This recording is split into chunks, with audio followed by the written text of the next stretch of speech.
অ্যাম্বুলেন্সের ঘটনা, রাইট? একটা ভৌতিক অ্যাম্বুলেন্স উনি বলছেন, অ্যাম্বুলেন্সটাই হন্টেড। ওনার কথা অনুযায়ী অ্যাম্বুলেন্সটাই হন্টেড। তো আমরা শুনবো তার কাছে সেই ঘটনাটি। এবং এই আপনার নামটা একটু প্লিজ বলবেন। হ্যালো লিসেনার, আমি জয়, আপনি ধানমন্ডি থেকে এসেছেন। আপনার যে ঘটনাটা ঘটেছিল সেই ঘটনাটা একটু জায়গাটা বলেন, যে কোথায় এই ঘটনাটা ঘটেছিল। এটা ঘটেছিল হচ্ছে চিটাগাং এর সীতাকুণ্ডতে। আমরা চলে যাই ঘটনায়। শিও, আমি যে ঘটনাটা শেয়ার করব সেটা হচ্ছে একটি ভৌতিক অ্যাম্বুলেন্সকে কেন্দ্র করে। আর এই ঘটনার সাথে জড়িয়ে আছে একটি ছেলের মর্মান্তিক মৃত্যু। তো সরাসরি ঘটনা চলে যাচ্ছে রাসেল ভাই। জি প্লিজ। আমি বেশ কিছুদিন আগে চিটাগাং গিয়েছিলাম। তো চিটাগাং যে বাসাতে উঠেছিলাম সেখানে যে বড় ভাই ছিল আর কি। তো বড় ভাই আমার সাথে ঘটনাটি শেয়ার করে। ঘটনাটি হচ্ছে তাদের ফ্যামিলি রিলেটেড আর কি। তো আমি তার বাসাতে না বলে আমার বাসাতে বলছি যেন লিসেনাররা বুঝতে পারে আর কি। তো যাই হোক, তো তারা ছিল ফ্যামিলিতে 3 ভাই আর তার বাবা আর মা আর কি। তো তার মানে সে আর তার মাঝেরও ভাই আর কি, সে আর তার মানে মেজো ভাই আর কি, তার বাবার কাছে সবসময় ব্যস্ত থাকতো আর কি। তার বাবার অনেক বড় ব্যবসা ছিল আর কি, আড়তে। আচ্ছা। তো ব্যস্ত থাকা ওই এলাকাতেই ছিল। হ্যাঁ, ব্যস্ত থাকতো। আর হচ্ছে তার যে ছোট ভাইটি ছিল সে সবেমাত্র এইচএসসি এক্সাম দিয়েছে। সে তার মার সাথেই বাসাতে থাকতো এবং ছোটখাটো ওর কাছে হেল্প করতো। আর ছেলেটি ছিল খুবই ভালো, মানে বাইরে তেমন একটা বের হতো না, সবসময় বাসাতেই থাকতো প্রয়োজন ছাড়া আর কি। আর তাদের ফ্যামিলির একটা ওয়েল রেপুটেশন ছিল আর কি এলাকাতে। তো এমনই চলছিল। তো রাসেল ভাই হঠাৎ একদিন কোনো কারণ ছাড়াই সে ছেলেটি অসুস্থ হয়ে পড়ে। তো ফ্যামিলি চিন্তা করে যে তারা প্রাথমিক অবস্থায় বাসাতেই হয়তো চিকিৎসা করাবে, হয়তো সুস্থ হয়ে যাবে। কিন্তু আসলে রাসেল ভাই দেখা যায় যে ছেলেটির অবস্থা আরো আগে থেকে খারাপের দিকে যেতে থাকে, ধীরে ধীরে খারাপ হতে শুরু করে। তো তারা করে যে তার বাবা কি করে, ডক্টর নিয়ে আসে বাসাতে। তো ডক্টর চিকিৎসা করায়। চিকিৎসা করার পর ডক্টর বলে যে আপনার ছেলেকে হসপিটাল নিয়ে আসলে নয়তো সেখানে গেলে ভালো টেক কেয়ার পাবে।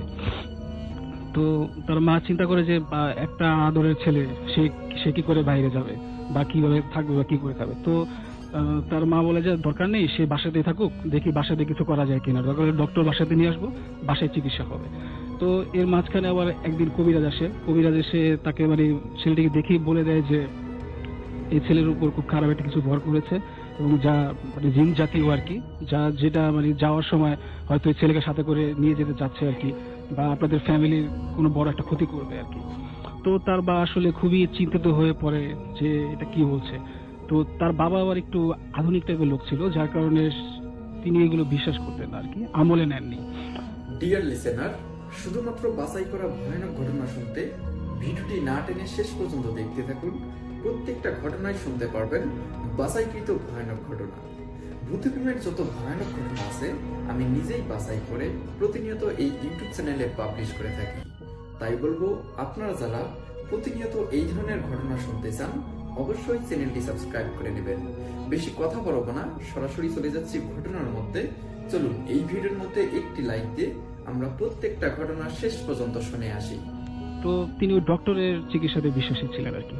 তো এমন কিছুদিন চলতে থাকে। তো ছেলেটি অসুস্থ হয়, আবার ভালো হয়, সুস্থ হয়, আবার ভালো হয়, এভাবে চলতে থাকে। তো একদিনের ঘটনা আছে ভাই। তো সেদিন ঘুরি ঘুরি বৃষ্টি হচ্ছিল, আর ঘুরি ঘুরি বৃষ্টি হচ্ছিল সারাদিনই। তো সন্ধ্যার দিকে ছেলেটি কোনো কারণ ছাড়াই খুবই অসুস্থ হয়ে পড়ে। এমন অসুস্থ হয় যে চোখ বড় বড় করে লম্বা লম্বা শ্বাস নিতে থাকে। তো তার বাসার সবাই ভয় পেয়ে যায়। তো ছেলেটি বিছানাতেই থাকে। তো তাকে ঘিরে তার ফ্যামিলির লোকজন থাকে আর কি। তো তার বাবা চিন্তা করে যে আসলে এভাবে রাখা সম্ভব না, তাকে হসপিটালে নিয়ে যেতে হবে। তো রাসেল ভাই আসলে তখন বাইরে খুবই বৃষ্টি হচ্ছিল আর আকাশ কাঁপিয়ে বাজ পড়ছিল আর কি। তো সেই অবস্থায় হসপিটালে নিয়ে যাওয়া সম্ভব ছিল না। তো কি করে যে তার বাবা হসপিটালে ফোন করে যে একটা অ্যাম্বুলেন্স পাঠানোর জন্য। তো হসপিটাল থেকে কনফার্ম করা হয় যে অ্যাম্বুলেন্স পাঠানো হচ্ছে। তো রাসেল ভাই এখানে একটু অবাক করার বিষয় হচ্ছে কি এই যে 2 মিনিটের মাথায় মানে বাসার গেটে অ্যাম্বুলেন্স এসে হাজির হয়। আচ্ছা। তো বাসার সবাই আসলে খুবই অবাক হয়ে যায় যে এত তাড়াতাড়ি কিভাবে আসলো। হুম। কারণ বাসা থেকে যদি মাপ করা হয় যে আপনার হসপিটালের দূরত্ব হবে মিনিমাম 8 থেকে 9 মাইল দূরে, আর যদি আরো দ্রুতই আসে তাহলেও সময় লাগবে, কারণ বাসাতে আসতে হলে বেরোতে হবে অনেক আগাবাগা পথ, উঁচু নিচু পথ। তো যাই হোক, তারা এত কিছু চিন্তা না করে তো তারা সবাই মিলে বৃষ্টির মধ্যে ধরাধরি করে ছেলেটিকে অ্যাম্বুলেন্সে তোলে, এবং অ্যাম্বুলেন্সটি এবং মানে তার বাবা বলে যে ড্রাইভারকে বলে যে আপনি চলেন, ঠিক আছে, মানে তাড়াতাড়ি চলেন আর কি। তো তাদের ড্রাইভারের মানে এতই তারা রোগী কিন্তু ব্যস্ত ছিল যে তারা ড্রাইভারের চেহারা বা ফেস এমন কিছুই মানে তখন খেয়াল করেনি আসলে। তো তাদের ভিতরে একটা চিন্তা ছিল যে অ্যাম্বুলেন্স একজন বসে আছে, তিনি হচ্ছে অ্যাম্বুলেন্সের ড্রাইভার, এতটুকুই। তো অ্যাম্বুলেন্স চলছিল, তো তাদের কাছে মনে হলো যে অ্যাম্বুলেন্সটি খুবই মানে দ্রুত চলছে এবং সমান গতিতে চলছে। তো তাদের রাস্তায় কিন্তু আর আঁকা বাঁকা অনেক উঁচু নিচু পথ ছিল, যার কারণে অ্যাম্বুলেন্স কিন্তু রাসেল ভাই জাম্প করার কথা আর কি বারে বারে, কিন্তু আসলে এমন কোনো জাম মানে একে বেঁকে যাওয়ার কথা, কোনো সময় স্লো করার কথা, কোনো সময় লাফানোর কথা, বাম্প হওয়ার কথা, সেরকম কিছু হচ্ছিল না। না, এমন কিছু আচ্ছা। হচ্ছিল না। তো রাসেল ভাই তো এভাবে চলছিল। তো তারা রোগীকে নিয়ে আসলে ব্যস্ত ছিল। তো একটা সময় কি হয় রাসেল ভাই, রোগীর অবস্থা আরো বেশি খারাপ হয়ে যায়। তো তো রোগীর মুখ থেকে ব্লিডিং হতে থাকে, রক্ত বের হতে থাকে আর কি, কারণ ছাড়াই। তো আসলে তারা খুবই ভয় পেয়ে যায় যে এটা কি হচ্ছে। হ্যাঁ, আর চোখ বড় বড় করে শ্বাস নিতে থাকে। তো তারা কি করে যে তারা খুবই ভয় পায়, এবং তারা ড্রাইভারকে বলবে যে ড্রাইভার আরো তাড়াতাড়ি চালান। এই ভেবে যখন তারা দুজনেই একসাথে ড্রাইভারের দিকে তাকায়, তো তারা খুবই ভয় পায়, কারণ তারা দেখে যে সিটে কোনো ড্রাইভার নেই। আচ্ছা। সিটে কোনো ড্রাইভার নেই এবং অ্যাম্বুলেন্সটি একা একাই চলছে। তারা একসাথে সেটা চিৎকার করে ওঠে, এটা কি করে সম্ভব, হাউ ইজ দ্যাট পসিবল। তো যাই হোক, তারা রোগীর দিকেও আসলে রোগীর অবস্থাও খারাপ, এদিকে আবার এদিক দিয়ে অ্যাম্বুলেন্সটি একা একা চলছে, সেটা কি করে সম্ভব। হ্যাঁ, কোনো ড্রাইভার নেই, এটা কিভাবে হয় আর কি। তো যাই হোক, এভাবে চলছিল। তো তার ছেলেটির অবস্থা খুবই খারাপ হতে দেখে তারা আসলে বুঝতে পারে না কি করবে। তো তার বাবা কি করে, একটু সাহস করে মানে ড্রাইভারের সিটে যাওয়ার চেষ্টা করে, দেখে মানে অ্যাম্বুলেন্সটা হ্যান্ডেল করতে পারে কিনা। তো কোন একটা অদৃশ্য শক্তি তার বাবাকে এমন জোরে হিট করে, সে মানে ধাক্কাকে পেছনে গিয়ে পড়ে, এবং সে আসলে খুবই মানে যাই হোক। তো তারপর এভাবে বসে থাকে, পিছনে গিয়ে পড়ে আর কি। তো এইভাবে অনেকক্ষণ চলতে থাকে। তো তাদের কাছে একটা সময় পরে মনে হয় যে অ্যাম্বুলেন্সটা আর মানে রাস্তার উপরে নেই, সেটা ভাসমান অবস্থায় চলছে এবং খুব দ্রুত চলছে। তো তারা আসলে খুবই বিষয়টা নিয়ে খুবই ভয় পেয়ে যায়। আর এদিক দিয়ে তার মানে ছেলের অবস্থা আরো খারাপ হতে থাকে, মানে খুবই রক্ত বের হতে থাকে, আর জামা কাপড়, শরীরে যে কাপড় থাকে সেগুলো আর কি ভিজে যায় আর কি। তো তার বাবা আসলে খুবই অবস্থা যে তার ছেলে এটা কি হচ্ছে। তো তখন সে মানে পায়ে কেঁদে ফেলে এবং বলে যে আপনি যেই হন বা যাই করছেন, আমাদের ক্ষতি করবেন না, আমার ছেলেকে বাঁচতে দিন, আমাদের হসপিটালে পৌঁছে দিন, আল্লাহর দোহাই লাগে। তো এটা বলার পর অ্যাম্বুলেন্সটা আসলে রাসেল ভাই, তারা অ্যাম্বুলেন্সের ভিতরে অদ্ভুত কিছু শব্দ শুনতে পায়। তো কানের কাছে অদ্ভুত কিছু শব্দ শুনতে পায়, এবং অ্যাম্বুলেন্সটি মাটিতে পড়ার পরে কয়েকবার খুব জোরে ঝাঁকানি দিয়ে পুরো স্টপ, সব শুনশান। তখন তারা খুব দ্রুত মানে অ্যাম্বুলেন্স থেকে বের হয় এবং রোগীকে, তার ছেলেটিকে বাবা কাঁধে করে নিয়ে মানে রাস্তার দিকে হসপিটালের দিকে যেতে থাকে আর কি। তো একটা সময় পর তারা আসলে তাদের পরিচিত হসপিটালটা খুঁজে পায়, আর তখন ছেলেটির অবস্থা আসলে প্রায় মৃত প্রায় বলতে গেলে, চোখ বন্ধ ছিল। তো দুঃখের বিষয় হচ্ছে কি রাসেল ভাই, তো হসপিটালে যখন নিয়ে যায় তখন ডক্টররা সব দেখে বলে যে আসলে সে মারা গেছে আর কি, মৃত ঘোষণা করে। এবং ডক্টররা আরো জানায় যে তার পরীক্ষা নিরীক্ষা করে আরো জানায় যে তার শরীরে যে গুরুত্বপূর্ণ অঙ্গগুলো ছিল, অর্থাৎ কিডনি, লিভার, এগুলো নেই, এগুলো আসলে ভিতর থেকে ছিঁড়ে ফেলা হয়েছে বা কোনোভাবে নিয়ে যাওয়া হয়েছে আর কি। আর তো যাই হোক, আর একটা বিষয় জানা যায় যে তারা আসলে হসপিটাল থেকে কোনো অ্যাম্বুলেন্স পাঠানো হয়নি সেদিন, বৃষ্টির জন্য তারা পাঠাতে পারেনি। তো এই বিষয়টা জানাজানি হলে আশেপাশের লোকজন তো অ্যাম্বুলেন্সটি খোঁজার জন্য যায়, কিন্তু অ্যাম্বুলেন্সটি আসলে কোথাও খুঁজে পাওয়া যায়নি পরবর্তীতে। তো তাদের এই ঘটনার পর থেকে আসলে তাদের ফ্যামিলি মানে খুবই ভেঙে পড়ে আর কি, আর্থিকভাবেও তাদের অনেক তারা ক্ষতির সম্মুখীন হয়। জি, জি, জি। এই আপনার ঘটনা ছিল। জি। আপনাকে অনেক ধন্যবাদ। আমাদেরকে এখন যেটা করতে হবে সেটা হচ্ছে পরবর্তী ঘটনায় চলে যেতে হবে এবং আমাদের সাথে আরো একজন অতিথি এই মুহূর্তে আছেন। আপনার নামটা একটু প্লিজ বলবেন এবং আপনি কোথা থেকে এসেছেন যদি একটু বলতেন। আসসালামু আলাইকুম রহমতুল্লাহ। আমি মোহাম্মদ শিবলি আহমেদ। আমি এসেছি পুরান ঢাকার মিলবারেক আলমগঞ্জ থেকে। ওকে, আপনার যে ঘটনাটা সেই ঘটনাটা খুবই অদ্ভুত লেগেছে আমার কাছে, বেশ জি। অবিশ্বাস্য একটা ঘটনা। বাট এই ঘটনাটা আপনার সঙ্গে কে এসেছেন আপনার সঙ্গে আজকে? আজকে আসছে আমার এক বড় ভাই বাপ্পি। তিনি সেই ঘটনা আপনি যখন বলছিলেন তিনি মাঝখানে পার্টিসিপেট করলেন এবং তিনি বললেন যে হ্যাঁ তিনিও ঘটনাটা প্রত্যক্ষ করেছেন এবং আপনাদের ফ্যামিলিতে মানে সবাই জানে এই ব্যাপারটা। তো আমি একটু শুনি যে ঘটনাটা কি ঘটেছিল। খুবই স্বাভাবিক একটা ঘটনা, কিন্তু চিন্তা করুন আপনার সাথে যদি কোনোদিন এরকম একটা ঘটনা ঘটে, ব্যাপারটা খুব অদ্ভুত টাইপের। আমি আগেই বলছি বেশ অদ্ভুত, বেশ অবিশ্বাস্য।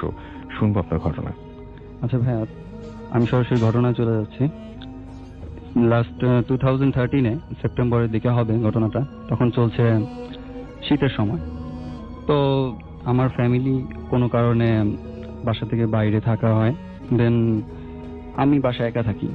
আর আমার ফ্যামিলি তেমন একটা কেয়ার করে না, বিকজ এর আগে মানে আমার অনেকেই একা থাকা হয়েছে, সেজন্য আমার ফ্যামিলি আচ্ছা। তেমন একটা কেয়ার করে না যে ও একা থাকতে পারবেন, এটা কোনো প্রবলেম হবে না।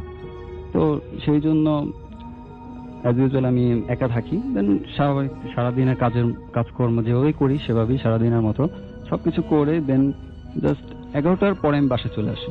হুম তো হুম। বাসায় ঢোকার পর আমি দেখতে পাই, যেটা প্রথমেই দেখতে পাই, যে আগে আমার বাড়ির কিছুটা বর্ণনা দিলে বোধহয় বেটার হয়। জি জি প্লিজ বলেন, অসুবিধা নেই। যেমন আমার বাড়িটা হচ্ছে 4 তলা, হুম হুম। নিচতলা 2টা ভাড়াটিয়া থাকে, আচ্ছা দোতলার পুরো ফ্ল্যাটে আমরাই থাকি, আচ্ছা তৃতীয় তলায় আমার বড় ভাইরা থাকে, আচ্ছা। আর চতুর্থ তলায় বড় ভাই বিজনেস পারপাসে ইউজ করে আর কি। মানে একটা যৌথ ফ্যামিলিতে হ্যাঁ, আপনারা সেরকমই সবাই। তো Okay. সেদিন আমি বাসায় ঢোকার পরে যে জিনিসটা দেখতে পাই, যে বাম পাশে যেই আমাদের ভাড়াটিয়াটা ঢোকার পর তো সেই গেটটা তালা।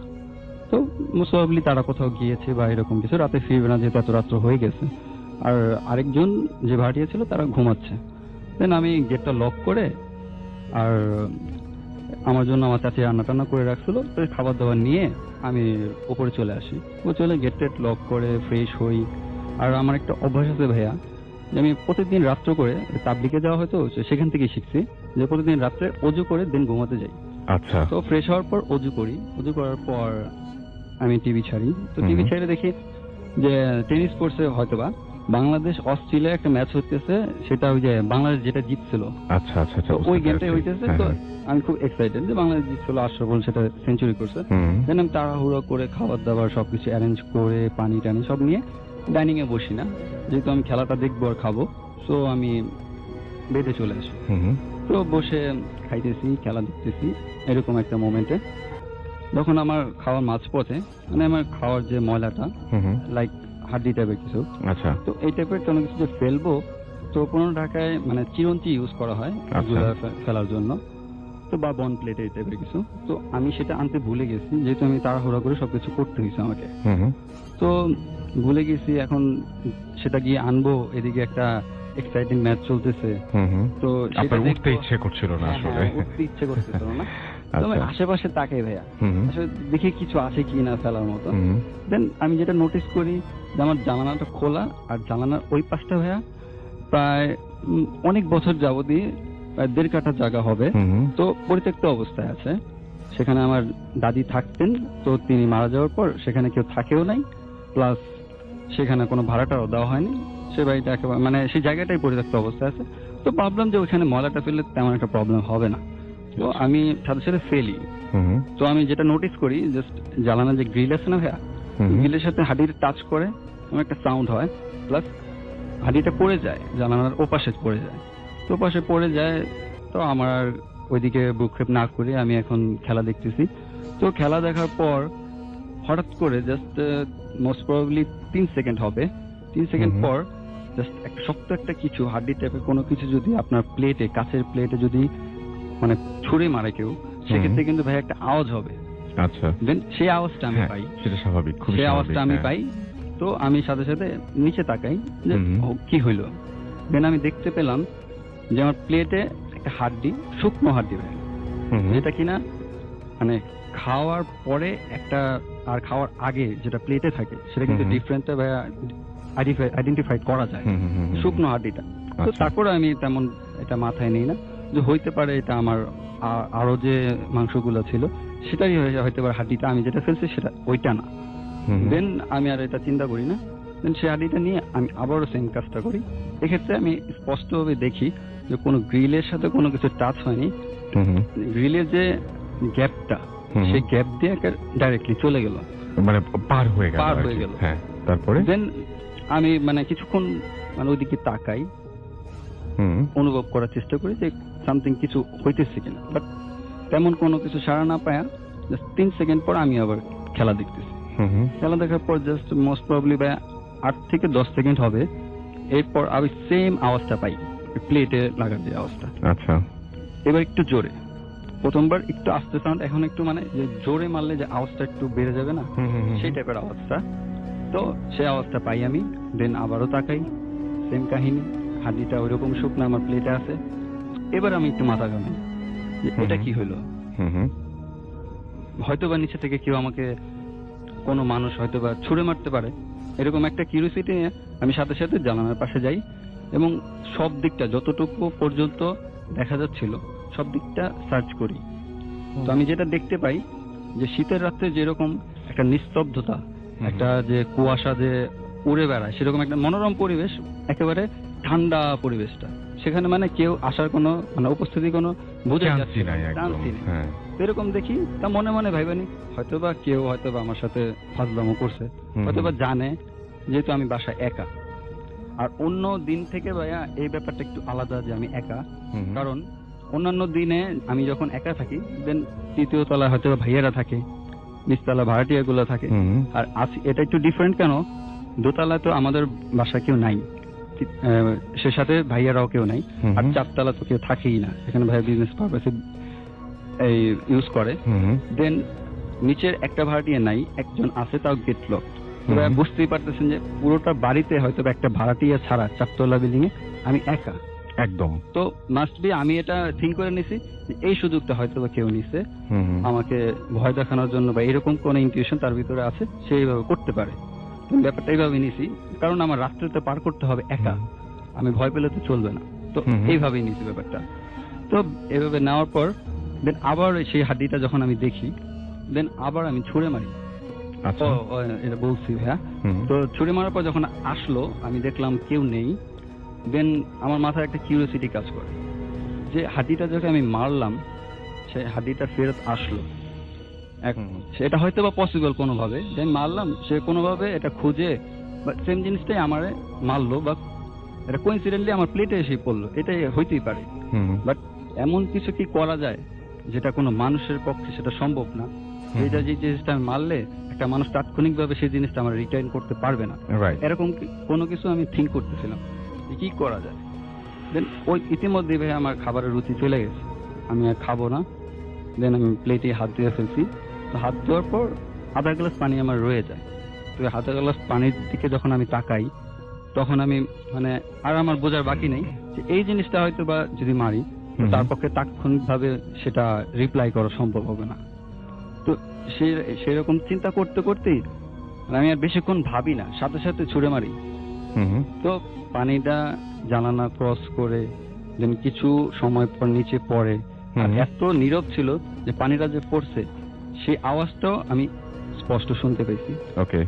তো পানিটা পড়ছে, দেন আমার ভিতরে একটু ভয় কাজ করতেছিল যে সেটাও কি ফেরত আসে কিনা, আর যদি সেটা না আসে তাহলে আমি ধরেই নেব হ্যাঁ, কেউ যে দুষ্টুমি কেউ করছে হয়তো আপনার দুষ্টামি সাথে। করতেছে। একদম। তো আমি মিনিমাম 3-4 সেকেন্ডের মতো তাকায় থাকি, বাট আমার কাছে মনে হয় 3-4 সেকেন্ডটা অনেক সময় যাচ্ছে। তো তারপরে আমি তাকায় থাকি, দেন পরবর্তীতে যখন 3-4 সেকেন্ড ওভার হয়ে যায় তখন আমি মনে করি যে না, এটা হয়তো বা তেমন কিছু না, আমি গেমটা দেখি, আমার মাইন্ডটা ডাইভার্ট করার চেষ্টা করি, এগুলো নিয়ে পড়ে থাকলে হবে না।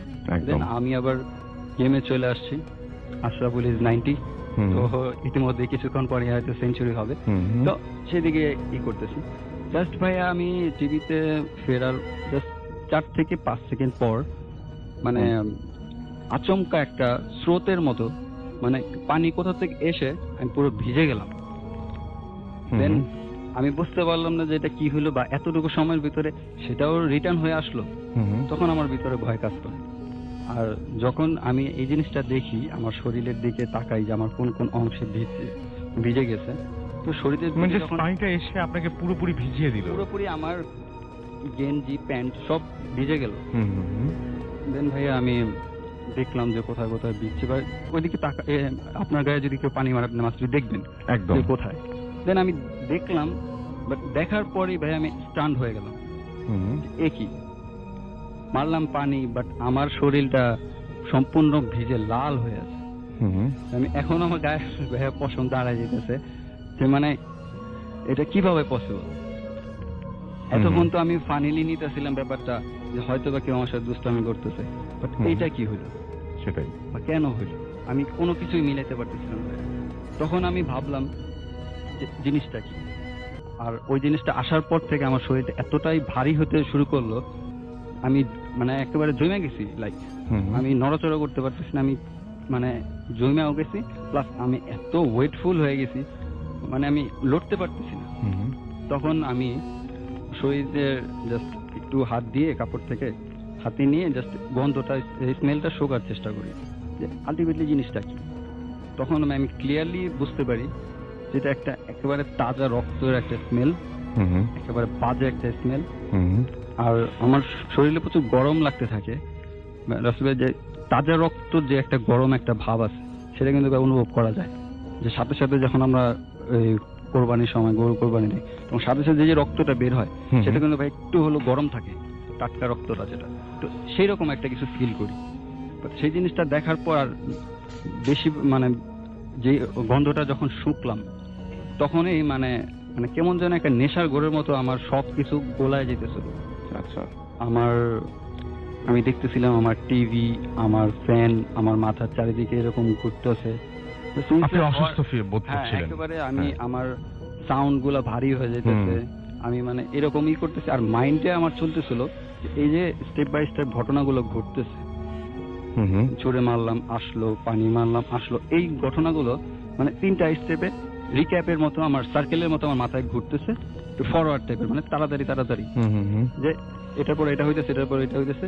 আলটিমেটলি সব কোনো কিছু একসাথে আমার মাথায় চাপে বসলো, সব কিছু একসাথে আমি ফিল করা শুরু করলাম। আর তখনই আমি এত অস্বস্তি বোধ করলাম যে এনি টাইম এনি হাও আমি হয়তো বা সেন্সলেস হয়ে যাবো, নয়তো হয়তো বা মারা যাবো, এরকম একটা ফিল।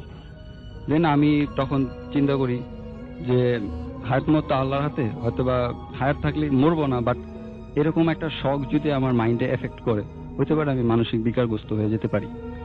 তো Right. আমি হয়তো বা এখানে থাকলে কিছু না কিছু একটা হবে, সামহাও আমি যদি এখান থেকে একটু বের হয়ে বা অন্য কোথাও চলে যেতে পারি, হুম হয়তো বা আমি বাঁচতে পারি। তো এরকম একটা ইনটিউশন আমার ভিতরে কাজ করে যে হয়তো বা আমি বের হয়ে গেলে বাঁচবো। হুম হুম।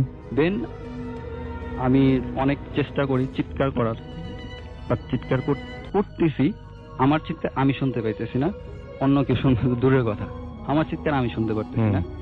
দেন আমি অনেক জোরে দৌড়ানোর চেষ্টা করতেছি, আমার শরীর এতটাই ভারী হয়ে গেছিল যে আমি জোরে দৌড়াতে পারতেছি না। কিন্তু আস্তে আস্তে আস্তে আস্তে যখন আমি চেষ্টা করতে লাগলাম তো একটু একটু মুভ করতে পারতেছিলাম।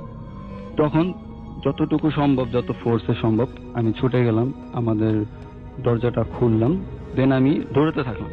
তারপরে সামনে কি আসলো না কি, কোথায় কি গেলাম, মানে আমার এত কিছু খেয়াল নাই, আমি জাস্ট দৌড়াইতেছি, শুধু দৌড়াইতেছি। সামনে কি কোনো বাধা বিপত্তি এত কিছু আমার কেয়ার করতেছি না, আমি জাস্ট আমার বের হতে হবে এখান থেকে, বা কোনো আশ্রয় আমার চলে যেতে হবে। তো সেক্ষেত্রে আমি গেলাম। তো হঠাৎ করে আচমকাই জাস্ট আমি সামনে দেখতেছি পুরো ফাঁকা ময়দান, কিছু নাই, জাস্ট আমি এমন একটা জিনিসের সাথে আমার সংঘর্ষ হইলো। সেই জিনিসটা একটা রাবার, যেমন কোন রাবারের সাথে সংঘর্ষ হইলে সেটা আবার পাঞ্চ করে ফেরত দেয় না, সেই রকম একটা কিছু, একেবারে ইনভিজিবল দেওয়ালের মতো লাইক, সেই রকমের একটা সাথে আমি বাড়ি খাইলাম। দেন আমি পাঞ্চ করে কিছু 2-3 হাত পরে গিয়ে পড়লাম। পড়ার পর আমার আর কিছু খেয়াল নাই ভাইয়া, কি হয়েছে আপনি তারপর আর জানেন আমি আর না? জানি না।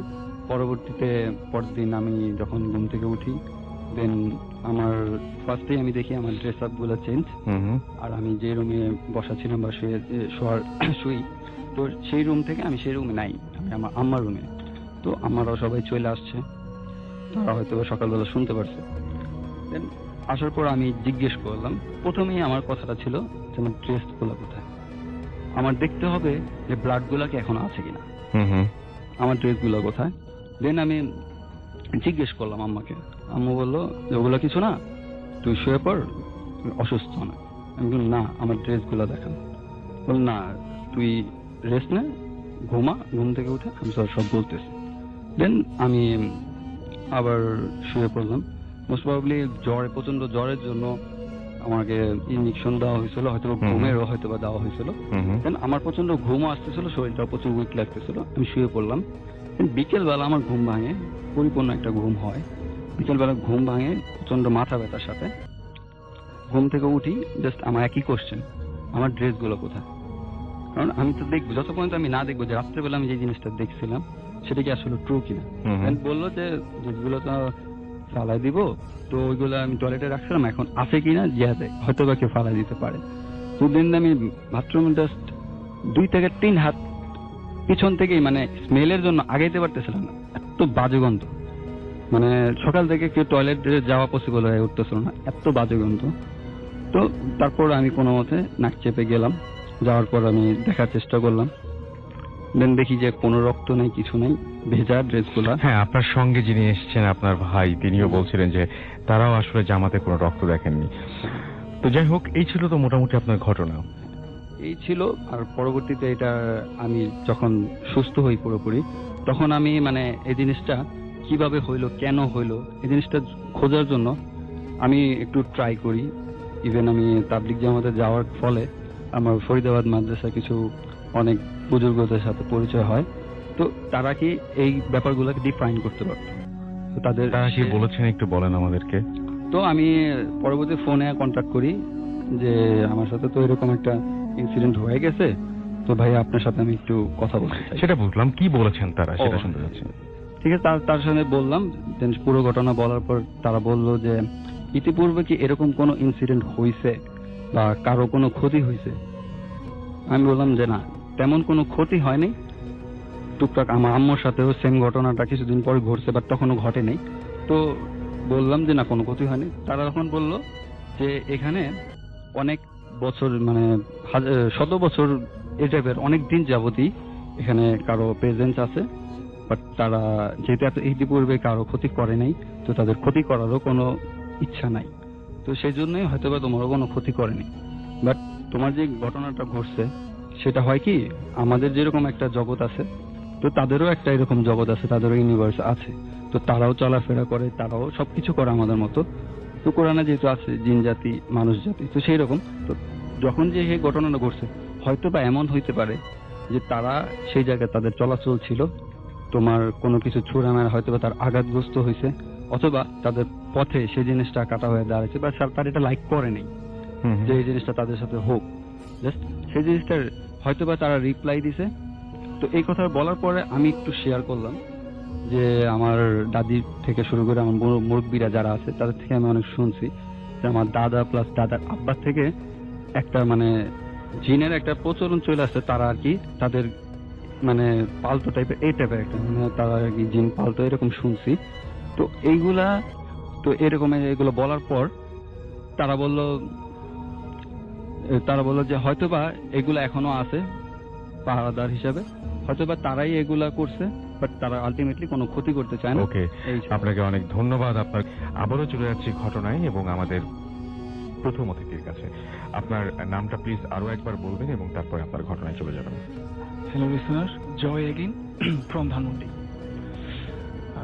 রাসেল ভাই, এখন আমি যে ঘটনাটি শেয়ার করতে যাচ্ছি, এই ঘটনাটি হচ্ছে সাভার আর হেমায়তপুরের মধ্যবর্তী একটা জায়গা, ফুলবাড়িয়া নামক একটি জায়গাতে। আচ্ছা, তো এই ফুলবাড়িয়া নামক জায়গাটি এখন অ্যাকচুয়ালি মফস্বল শহর হয়ে গেছে, 2 তলা 3 তলা বাড়ি টোটালি।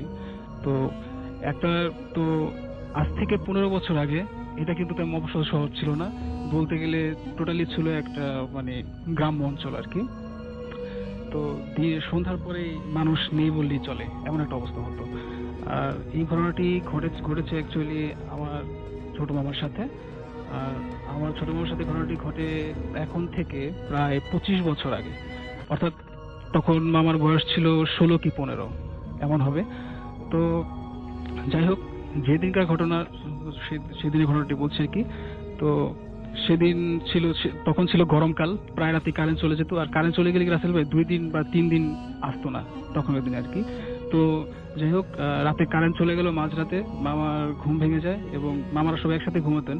তো মামার ঘুম ভেঙে যায়, মামা আর কি ঘর থেকে বের হয়ে বারান্দায় এসে দাঁড়ায়।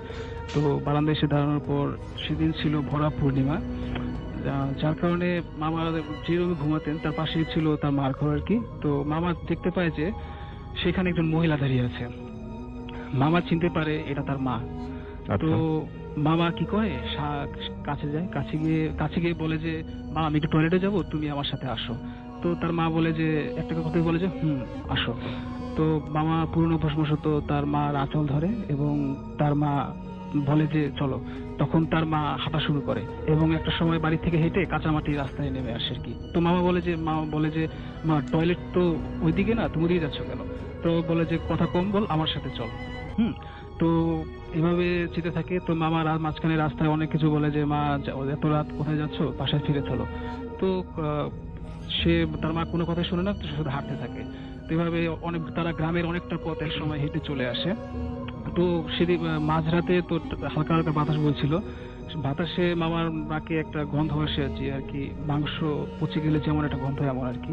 তো মামা সেটা আর কি গেস করে যে তার মার শরীর থেকে সেই গন্ধটা আর কি আসছে। তো মামা আসলে একটু করে যে তার মার শরীর থেকে গন্ধটা আসছে। তো মামা একটু সন্দেহ করে যে তার মায়ের শরীর থেকে এমন গন্ধ কেন আসবে।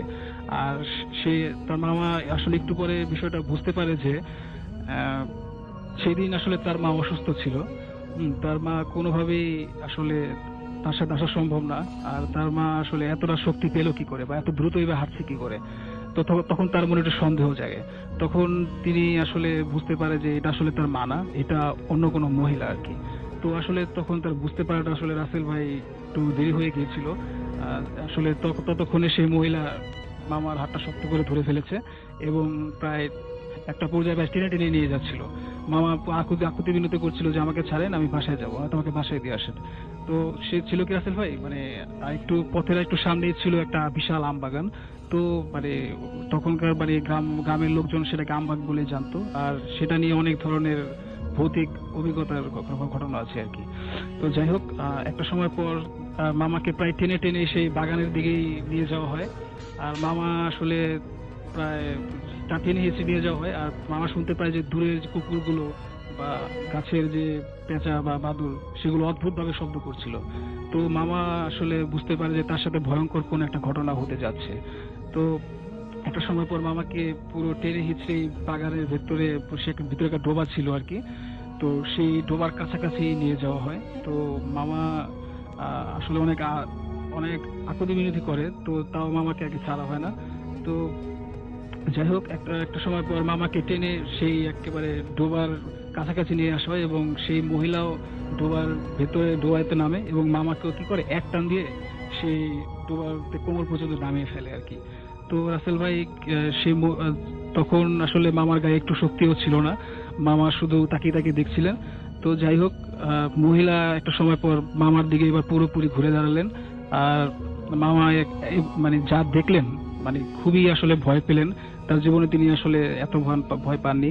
তিনি দেখলেন যে সেটা আসলে মানুষ না, সেটা অন্য কিছু, যার মুখটা কুচকুচে কালো পুড়ে যাওয়া একটা মুখ, আর চোখে কোটরে কোনো চোখ নেই, আর মুখ দিয়ে অনেক মানে গলগল করে কিছু একটা বের হচ্ছে, চুলগুলো এলোমেলো। দেখলেই বোঝা যায় যে বহুদিন কবরে পুঁতে যাওয়া কোনো একটা লাশ উঠে এসেছে আর কি, এমন একটা ব্যাপার। তো মামা খুবই ভয় পায় এবং তার সেন্সলেস হয়ে যাওয়ার মতো অবস্থা। তো সেটা মামাকে টেনে পুরো আরো ডোবার ভেতরে নিয়ে যায় আর কি, বুক পর্যন্ত নামিয়ে ফেলে।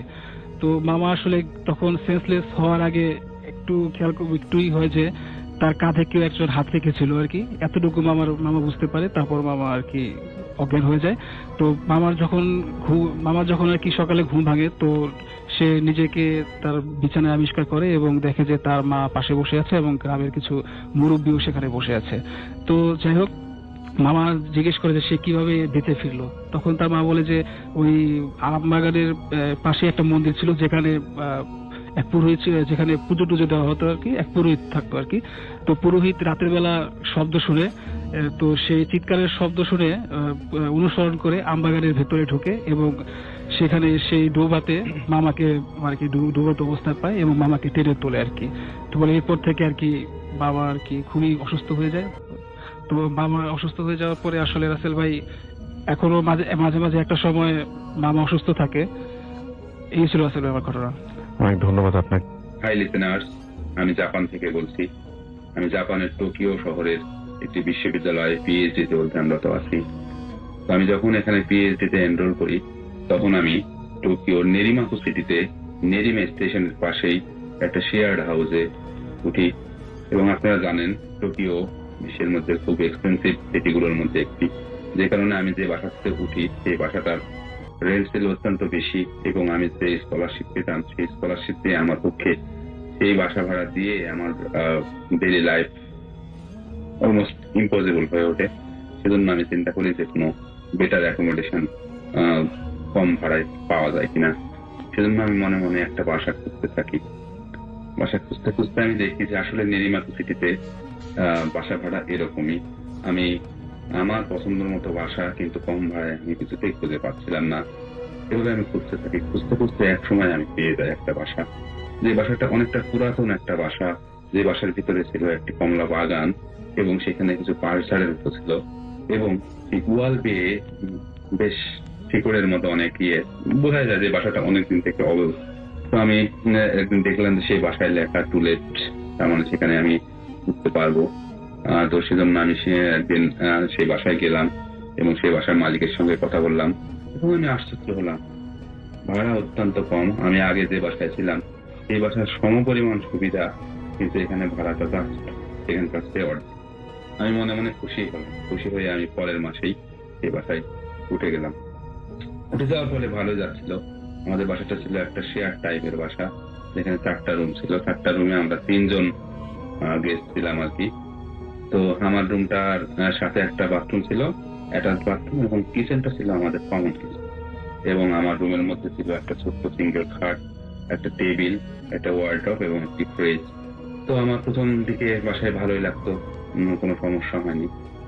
তো 1 সপ্তাহ কি 2 সপ্তাহ যেতে আমি খেয়াল করলাম যে আমার রুমের মধ্যে কিছু মুভমেন্ট আমি রাতের বেলা দেখতে। মুভমেন্টটা কেমন? রাতের বেলা আমি শুয়ে আছি, আমার যে স্টাডি টেবিলটা আছে, স্টাডি টেবিলের জায়গাতেই থাকার কথা, কিন্তু আমি রাত্রে স্টাডি টেবিলে স্টাডি করে এসে বিছানায় শুই, কিন্তু সকালবেলা উঠে দেখি স্টাডি টেবিলটা ওখানে নেই। স্টাডি টেবিলটা আমার খাটের সাথে জাস্ট খাট বরাবর সেখানে স্টাডি টেবিলটা। তো আমি প্রথমে ভাবি যে এটা মনে হয় আমার ভুল বা এরকম কিছু, তো আমি পাত্তা দিই না। এভাবে আমি পরে 2-3 দিন পরে আবার দেখি হ্যাঁ টেবিলটা আবার মুভ করছে, সেখান থেকে চলে আসছি। এভাবে দেখি প্রায় টেবিলটা মুভ করে। তো আমি চিন্তা করলাম যে আমি এভাবে থাকবো না, আমি পরীক্ষা করবো আসলে কি ঘটনাটা ঘটে। সেজন্য আমি কি করলাম, একদিন রাত্রে আমি আমার লাইটার এবং সিগারেট প্যাকেটটা আমার ট্রাউজারের পকেটে নিয়ে লাইটটা বন্ধ করে দিয়ে আমি জাস্ট জেগে থাকলাম, কিন্তু চোখ বন্ধ করে থাকলাম। তখন রাত প্রায় 2টো হবে। 2টোর দিকে আমি জাগা আছি, কোনো কিছু হয় না। এখন রাত যখন প্রায় 3টা বাজে তখন আমি দেখলাম একটা সাউন্ড, শর্ট একটা শব্দ রুমের ভিতরে। তো আমি তখন সেটাকে পাত্তা দিলাম না, কিন্তু তারপরে আমি যেটা দেখলাম সেটা হলো যে আমাদের স্টাডি টেবিলটা জাস্ট উঠে চলে আসছে আমার দিকে। এসে আসতে আমার দেখে আমি খুবই ভয় পাচ্ছিলাম, কিন্তু তবুও আমি খুব চুপ করেছিলাম যে আমি সবটা আমাকে দেখতে। তারপর ধীরে ধীরে স্টাডি টেবিলটা এসে যেখানে প্রতিদিন থাকে সেখানে স্থির হলো। তখন আমি জাজ করলাম কে বলে চিৎকার দিয়েছি, আর সঙ্গে সঙ্গে আমি একটা মহিলার আর্তনাদের মতো একটা কণ্ঠ শুনতে পেলাম। জাতীয় একটা শব্দ হলো। শব্দ হওয়ার পরে আমি লাইট জ্বালালাম, লাইট জ্বালিয়ে আমি কিছু দেখতে পেলাম না, কিন্তু আমি জাস্ট দেখলাম যে আমার পড়ার টেবিলটা পড়ার জায়গায় নেই, জাস্ট টেবিলটা এসে আমার খাটের এখানে লেগে। আমি এটা খুবই ভয় পাই এবং ভয় পেয়ে আমি জাস্ট একের পর এক সিগারেট শেষ করতে থাকি এবং আমি ভোর হলে জাস্ট সেখান থেকে সেই বাসা থেকে কিছু না খেয়ে আমি বের হয়ে যাই এবং আমি খুব তাড়াতাড়ি আমার ইউনিভার্সিটি চলে যাই। ইউনিভার্সিটি থেকে ফিরেই আমি মালিককে বলি আমি বাসাতে থাকবো না। তো উনি বললেন কেন? তখন আমি মালিককে সব তুলে বললাম। তখন মালিক বললো যে সেই রুমে নাকি একটা মেয়ে আগে ভাড়া থাকতো, সেই রুমের যে জায়গাটাতে আমার টেবিলটা এসে স্থির হয় সেখানে সে গলায় ফাঁস দিয়ে আর কি আত্মহত্যা করছিল। তারপর থেকে এই বাসাটা পোড়া অবস্থায় ছিল। প্রায় 10 বছর পরে আবার সে ভাড়ার জন্য দিয়েছে, কিন্তু সেই উৎপাতটা এখনো থেকেই গেছে আর কি। তো আমি আর সেখানে থাকতে পারলাম না। আমি জাস্ট সেদিনই আমি আমার এক বন্ধুর সাথে থাকলাম, বা পরের দিন আমি সেই বাসা ত্যাগ করে আমি আবার আমার পূর্বের বাসায় এসে আছি। এখন থেকে আমার আর কোনো সমস্যা হয়নি। ধন্যবাদ রাসেল ভাই। এই মুহূর্তে যে অতিথি আমাদের সঙ্গে রয়েছেন তিনি অনেক কিছুই আগে থেকে বুঝে ফেলতে পারেন, সেরকম একটা ব্যাপারই তিনি আমাদেরকে বলছিলেন। এবং তিনি কিভাবে সেই ঘটনাটা শুরু হলো সেটা তার কাছ থেকে শুনবো। কবে থেকে তিনি বোঝা শুরু করলেন, কি ব্যাপার তিনি বুঝতে পারতেন। যে ব্যাপারটা হচ্ছে যে অনেক সময় আমরা স্বপ্ন দেখি, স্বপ্নতে আমরা অনেক কিছু আভাস পাই, কিন্তু ওনাটা একটু ব্যতিক্রম। ধরেন যে স্বপ্নের মধ্যেই আপনি কোনো একটা ক্রাইম করলেন, সেই ক্রাইমে উনি নিজে পার্টিসিপেট করেন। মানে আপনি কাউকে, কোনো একজন মানুষ মারা যাবে, সেইটাই যদি আপনি নিজেও সেই মানুষটাকে মারার ক্ষেত্রে অংশগ্রহণ করেন, তাহলে ব্যাপারটা কতটা ভয়ঙ্কর হতে পারে একটু চিন্তা করে দেখুন। আমরা চলে যাচ্ছি তার কাছে। আপনার নামটা একটু প্লিজ বলবেন, আপনি কোথা থেকে এসেছেন একটু বলবেন। হ্যালো লিসেনার্স, আমার নাম আবির। আমি ড্যাফোডিল ইন্টারন্যাশনাল ইউনিভার্সিটিতে পড়ছি, 3rd ইয়ার। আমার ঘটনার প্রথম শুরু হচ্ছে, আমি তখন এসএসসি পরীক্ষা দিব 2009 সাল। আমার নানু মারা যায় ওই বছরটাতেই, ফেব্রুয়ারি মাসে। পরে আমার প্রচন্ড মন খারাপ হয়, অনেক আপসেট হয়ে যায়। আমার নানু বড় নাতি ছিলাম আমি, আমাকে অন্যভাবে তিনি ভালোবাসতেন। যাই হোক, উনি মারা যাওয়ার পরীক্ষা অত ভালোভাবে দিতে পারি নাই, প্রচন্ড মন খারাপ ছিল। এরপরে আমার এসএসসি পরীক্ষা শেষ হওয়ার পর আমরা আমাদের নানুর ফ্ল্যাটে উঠি। এর আগে বলে না ভালো যে আমরা অন্য অন্য এলাকায় থাকতাম, শাহজাহানপুর। ওখান থেকে আমরা বাসাবো এরিয়াতে আমার নানুর যে ফ্ল্যাট আছে ওখানে আমরা চলে আসি। পরে আসার পর আমার নানুর প্রচন্ড যত স্মৃতি ছিল সেগুলো বারবার আমাকে নাড়া দিত। পরে এভাবে কয়েকদিন যাওয়ার পর একদিন আমার বাসায় কেউ ছিল না, শুধু আমি ছিলাম, আমার ভাই ছিল বাইরে, আব্বু আম্মু ছিল বাইরে। পরে আমি চিন্তা করতেছিলাম যে নানু এই সময় আমাকে কি করতো, বা সন্ধ্যার সময় বা দিনের বেলা আমাকে কিভাবে খাওয়াতো। এরকম চিন্তা ভাবনা করতে করতে হঠাৎ আমি প্রচন্ড ঘেমে যাই। হঠাৎ শরীর আমার ভারী হয়ে যায়। হঠাৎ করে রুমের ভিতরে আমি মিষ্টি গন্ধ পাই। মিষ্টি গন্ধ পাওয়ার পরে আমার মনে হয় প্রচন্ড ঘুম আসতে থাকে, প্রচন্ড শরীর ভারী হতে থাকে। হঠাৎ করে আমার রুমের টিএনটি ফোনটা বাজতে থাকে। আমার তখন মনে হয় টিএনটি হতে আমার এক বন্ধু ফোন দিচ্ছে, যে ওই আগের এলাকাতে থাকতো, তার নাম হচ্ছে রাশিক। এবার আমি দৌড়ে গিয়ে ফোনটা ধরি এবং ফোনটা রিসিভ করার পর বলে যে হ্যাঁ হ্যালো ভাইয়া। আমি বললাম হ্যাঁ কে? রাশিক। বলছে হ্যাঁ ভাই আমি রাশিক। বলে আমি একটু অবাক হয়ে যাই, পরে কথা বলতে পারি না, ভয়ে ফোনটা রেখে দিই। পরে 2-3 দিন পর এরকম একটা ঘটনা ঘটে। আমি ঘুমিয়ে থাকি রাত্রেবেলায়, তখন প্রায় 2টা বাজে। ঘুমের মধ্যে আমি চিন্তা করি যে আমি দেখতে থাকি যে আমি একটা গ্রিল কাটছি। আপনি নিজেই গ্রিল কাটছেন? আমি নিজেই গ্রিল কাটছি। আওয়াজটা আমি নিজে শুনতে পাচ্ছি। আমাকে একজন কেউ বলছে যে গ্রিলটা আস্তে কাট, শব্দ শোনা যাচ্ছে। তারপর আমি গ্রিলের শব্দ একটু কমিয়ে দিই। এরপরে হঠাৎ করে দেখি ভিতরের রুমে কোন একটা রুমে লাইট জ্বলে উঠলো। বলতেছে পালা পালা, তাড়াতাড়ি চলো। তখন আমি বের হয়ে যাই, তাড়াতাড়ি দৌড়তে থাকি। হঠাৎ করে আমার ঘুম ভেঙে যায়। ঘুম ভেঙে যাওয়ার পর আমি নিজেকে প্রচন্ড ঘর্মুক্ত অবস্থায় পাই। আমার প্রচন্ড ঘাম হতে থাকে, বুক ধরফর করতে থাকে। আমার ছোট ভাই পাশে ঘুমানো ছিল, তাকে অনেক ধাক্কাধাক্কি করে যে উঠ কিছু একটা হয়েছে। পরে ও কোনো সারা শব্দ দেয় না। আমি অনেক ভয় না, তখন ঘুমাতে যাই। পরের দিন সকালবেলায় আমার ওই এলাকার যে ফ্রেন্ড ছিল রাশিক, সে আমাকে ফোন দিয়ে বলে যে ভাইয়া একটা দুর্ঘটনা ঘটছে। আমি কি? বলতেছে আমাদের এলাকায় আমাদের বাসায় ওদেরকে ডাকাতি হয়েছে। আমাকে ডাকাতি হয়েছে মানে কিভাবে? পরে বলতেছে নিচতলায় কে যেন গ্রিল কাটছে। আমি বললাম গ্রিল কি তোমাদের পাকঘরে জানলা দিয়ে কাটছে? পরে বলতেছে তুমি এই কথা কিভাবে জানলা? আমি বলতেছি না আমার মনে হলো, তাই এর জন্য বললাম। এরপরে আমি প্রচন্ড ভয় পাই। হঠাৎ 2-3 দিন এই টেনশন, আমি ঘুমাইতে পারি না যে আবার ঘুমাইলে আমি কি দেখবো না দেখবো। পরে 2-3 দিন মানে ব্যাপারটা আপনি মোটেও এনজয় করেননি, কারণ নিজে আপনি পার্টিসিপেট করতেন সেই ব্যাপারটাতে। হ্যাঁ ওকে। তারপরে ঘটনা হচ্ছে 2-3 দিন পর আমি আবার ঘুমাতে যাই, এরকম রাত্রে 1-2টার সময়। ঘুমাতে গিয়ে দেখি ঘুমানোর সময় হঠাৎ করে ফিল হয় যে আমি হাঁটছি ঘুমের ভিতরে। আমার হাতের ভিতরে কিছু ধাতব পদার্থ, রড বা পাইপ এরকম কিছু।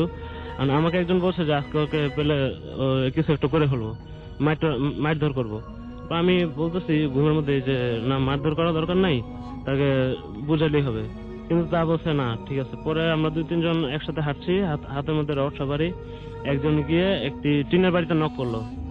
এখন আমি খেয়াল করলাম যে টিনের বাড়ির ডান পাশে একটা সিএনজি আছে। তখন আমার ইনস্ট্যান্ট মনে হলো যে এটা একটা সিএনজি চালকের বাসা হতে পারে। যাক, একজন নক করলো, নক করার পরে একজন বের হলো ঘুম ঘুম চোখে, যে হ্যাঁ ভাই কি হয়েছে। পরে বলতেছে, একজন বলতেছে যে ভাই আপনি আমার কাছে কিছু টাকা পেতেন, আপনি একটু আসেন, আপনাকে টাকাটা দিচ্ছি। পরে ওই লোকটা বের হলো, বের হওয়ার পর আমরা 2-3 জন তার উপর ঝাঁপিয়ে পড়লাম, রড নিয়ে, পাইপ নিয়ে। আমরা প্রচন্ড আঘাত করতে থাকলাম। হঠাৎ করে ঘরের ভিতর থেকে অনেক হই হই শোনা গেল যে কি হলো। এরপর 2-3 জন অনেক লোক বের হয়ে গেল। পরে আমরা দৌড়াতে থাকলাম রড নিয়ে। দৌড়াতে দৌড়াতে হঠাৎ আমার ঘুমটা ভেঙেছে, আমি প্রচন্ড ঘরমুক্ত অবস্থায় নিজেকে পাই। পরে আমার ছোট ভাইকে আবার ধাক্কা দিয়ে করলাম যে আরাফ, আমি কাউকে হয়তো আহত করছি বা এরকম কিছু। পরে আমার বুক ধরফর করতে লাগলো। উঠে ফ্রেশ হলাম, হাত মুখ ধুলাম। মানে এরপর আমার এই ভাবটা কম ছিল না। পরের দিন আমি পেপারে হয়তো এই জিনিসটা খেয়াল করি নাই, কিন্তু এরপরের দিনের পেপারে আমি জিনিসটা একটু ঘাটাঘাটি করলাম, 2-3টা পেপার একসাথে, যে এই টাইপের কোনো নিউজ আমি পাই কিনা, যে কোনো সিএনজি চালক আহত কিনা। পরে আমি খুঁজলাম, একটা পেপারে একটা ছোট একটা কলাম দেখতে পেলাম যে অজ্ঞাত যুবকদের হাতে সিএনজি চালক গুরুতর আহত। মানে এই সংবাদটা পাওয়ার পর আমি মানে নিজেকে আর কন্ট্রোল করতে পারিনি। আমার ছোট ভাইকে এই জিনিসটা বলি, সে এটা বিশ্বাস করতে চায় না, বলতে না তুমি যা দেখছো ভুল দেখছো। আমি ভুল তো দেখি নাই, আমি নিজে এটা ফিল করছি এবং নিজে আমি তাকে হিট করছি মেবি। এরপরে একটা ঘটনা হচ্ছে যে আমার যে ছোট ভাই আশিক, এখন আমি চিন্তা ভাবনা করতেছি যে এই জিনিসটা যদি দিনকে দিন ঘটতে থাকে, আমার তো মানে অবস্থা আগের মতো থাকবে না। আমি খুব মানে ভয়ের মধ্যে দিন যাপন করতেছি। এর মধ্যে ছোট ছোট কিছু ঘটনা ঘটে, যে আমি রাত্রেবেলা যখন ঘুমাই, যে আমার টেবিলে কিছু ঠক ঠক ঠক ঠক আওয়াজ শুনি, যেটা আমার ছোট ভাইকে আমি শুনিয়েছি। ইনফ্যাক্ট এরকম আমি যখন রাত্রে লাইট অফ করি, রাত্রে 12টা 12:30 একটার দিকে টেবিলে কেউ নক করলে যেমন ঠক ঠক ঠক আওয়াজ করে, লাইটটা জ্বাললে তখন আর সেই শব্দটা বন্ধ হয়ে যায়। এবং আপনি এখন মোটামুটি এখনো এই অবস্থার মধ্যে আছেন, আপনি যে কোনো জিনিস মোটামুটি আগে থেকে বুঝতে পারেন? হ্যাঁ, মোটামুটি আগে থেকে বুঝতে পারি। দেন আপনি স্বপ্নেই সবসময় দেখেন নাকি অনেক সময় চিন্তা থেকেও আপনার বেরিয়ে আসে? কোনো জিনিস নিয়ে বা কাউকে নিয়ে ব্যক্তি বিশেষে যদি আমি খুব ডিপলি চিন্তা করতে থাকি, তার সম্বন্ধে আমি অনেক প্রেডিকশন করে ফেলতে পারি, এবং সেটা সবসময় সত্যি হয়েছে। এখন পর্যন্ত আমি যতগুলো মানে ট্রাই করছি ততগুলো সত্যি হয়েছে। কি মনে হয় আপনার, কেন এরকম হয়? আমি এখনো ঠিক বলতে পারছি না, তবে একা একা থাকতে আমার খুব ভয় লাগে, এটা হচ্ছে বড় কথা। মানে এই কারণে যে আপনি কোনো কিছু দেখে ফেলতে পারেন বা বুঝে ফেলতে পারেন, এই কারণে বুঝে ফেলতে পারি এরকম একটা কিছু। এবং আপনার স্বপ্নের ধরনটা একটু আলাদা। সেটা হচ্ছে সাধারণত মানুষ স্বপ্নে অনেক কিছু দেখেন যেটা সত্যি হয়, কিন্তু এইখানে আপনি যেটা হচ্ছে সেটা হচ্ছে কোনো একটা ঘটনা ঘটছে, সেই ঘটনার প্রত্যেকটা জায়গাতে আপনি নিজে আছেন, আমি ইনভলভ হয়েছি, আপনি নিজে ইনভলভ। সেটা খুবই খুবই খুবই অদ্ভুত ব্যাপার। আপনাকে অনেক ধন্যবাদ। আমি সরাসরি চলে যাচ্ছি আমাদের শেষ অতিথির কাছে। আপনার নামটা প্লিজ একটু বলবেন এবং আপনি কোথা থেকে এসেছেন? হ্যালো লিসেনার, আমি অনিক ফ্রম ধানমন্ডি 27 কলেজে ফার্স্ট ইয়ারে আছি। সবাইকে প্রথমেই থ্যাঙ্কস। ওকে, আপনাকে একটু মাইক্রোফোনের কাছাকাছি চলে আসতে হবে। আচ্ছা, আপনি থাকেন ধানমন্ডি 27 নম্বরে, এবং আপনি বলছিলেন যে আপনাদের বাসাটায় খুব অদ্ভুত টাইপের কিছু ঘটনা ঘটে, রেগুলারলি ঘটছে। কি ধরনের ঘটনা আপনাদের বাসায় ঘটে আসলে? আসলে আমাদের বাসাটা হলো অনেক পুরনো একটা বাসা। ওইটা মানে সবচেয়ে বড় বাসাটা, বেশি একটা বড় না, দোতলার বাসা। ওইটাতে মানে আমরা থাকি। আমাদের বাসাটায় মানে বাউন্ডারিতে 2টা বিল্ডিং, আমি যেই বিল্ডিংটাতে থাকি আরেকটা বিল্ডিং, ওইটাতে অফিস, আমার আব্বুর অফিস দোতলা। আসলে ঘটনাটা কি,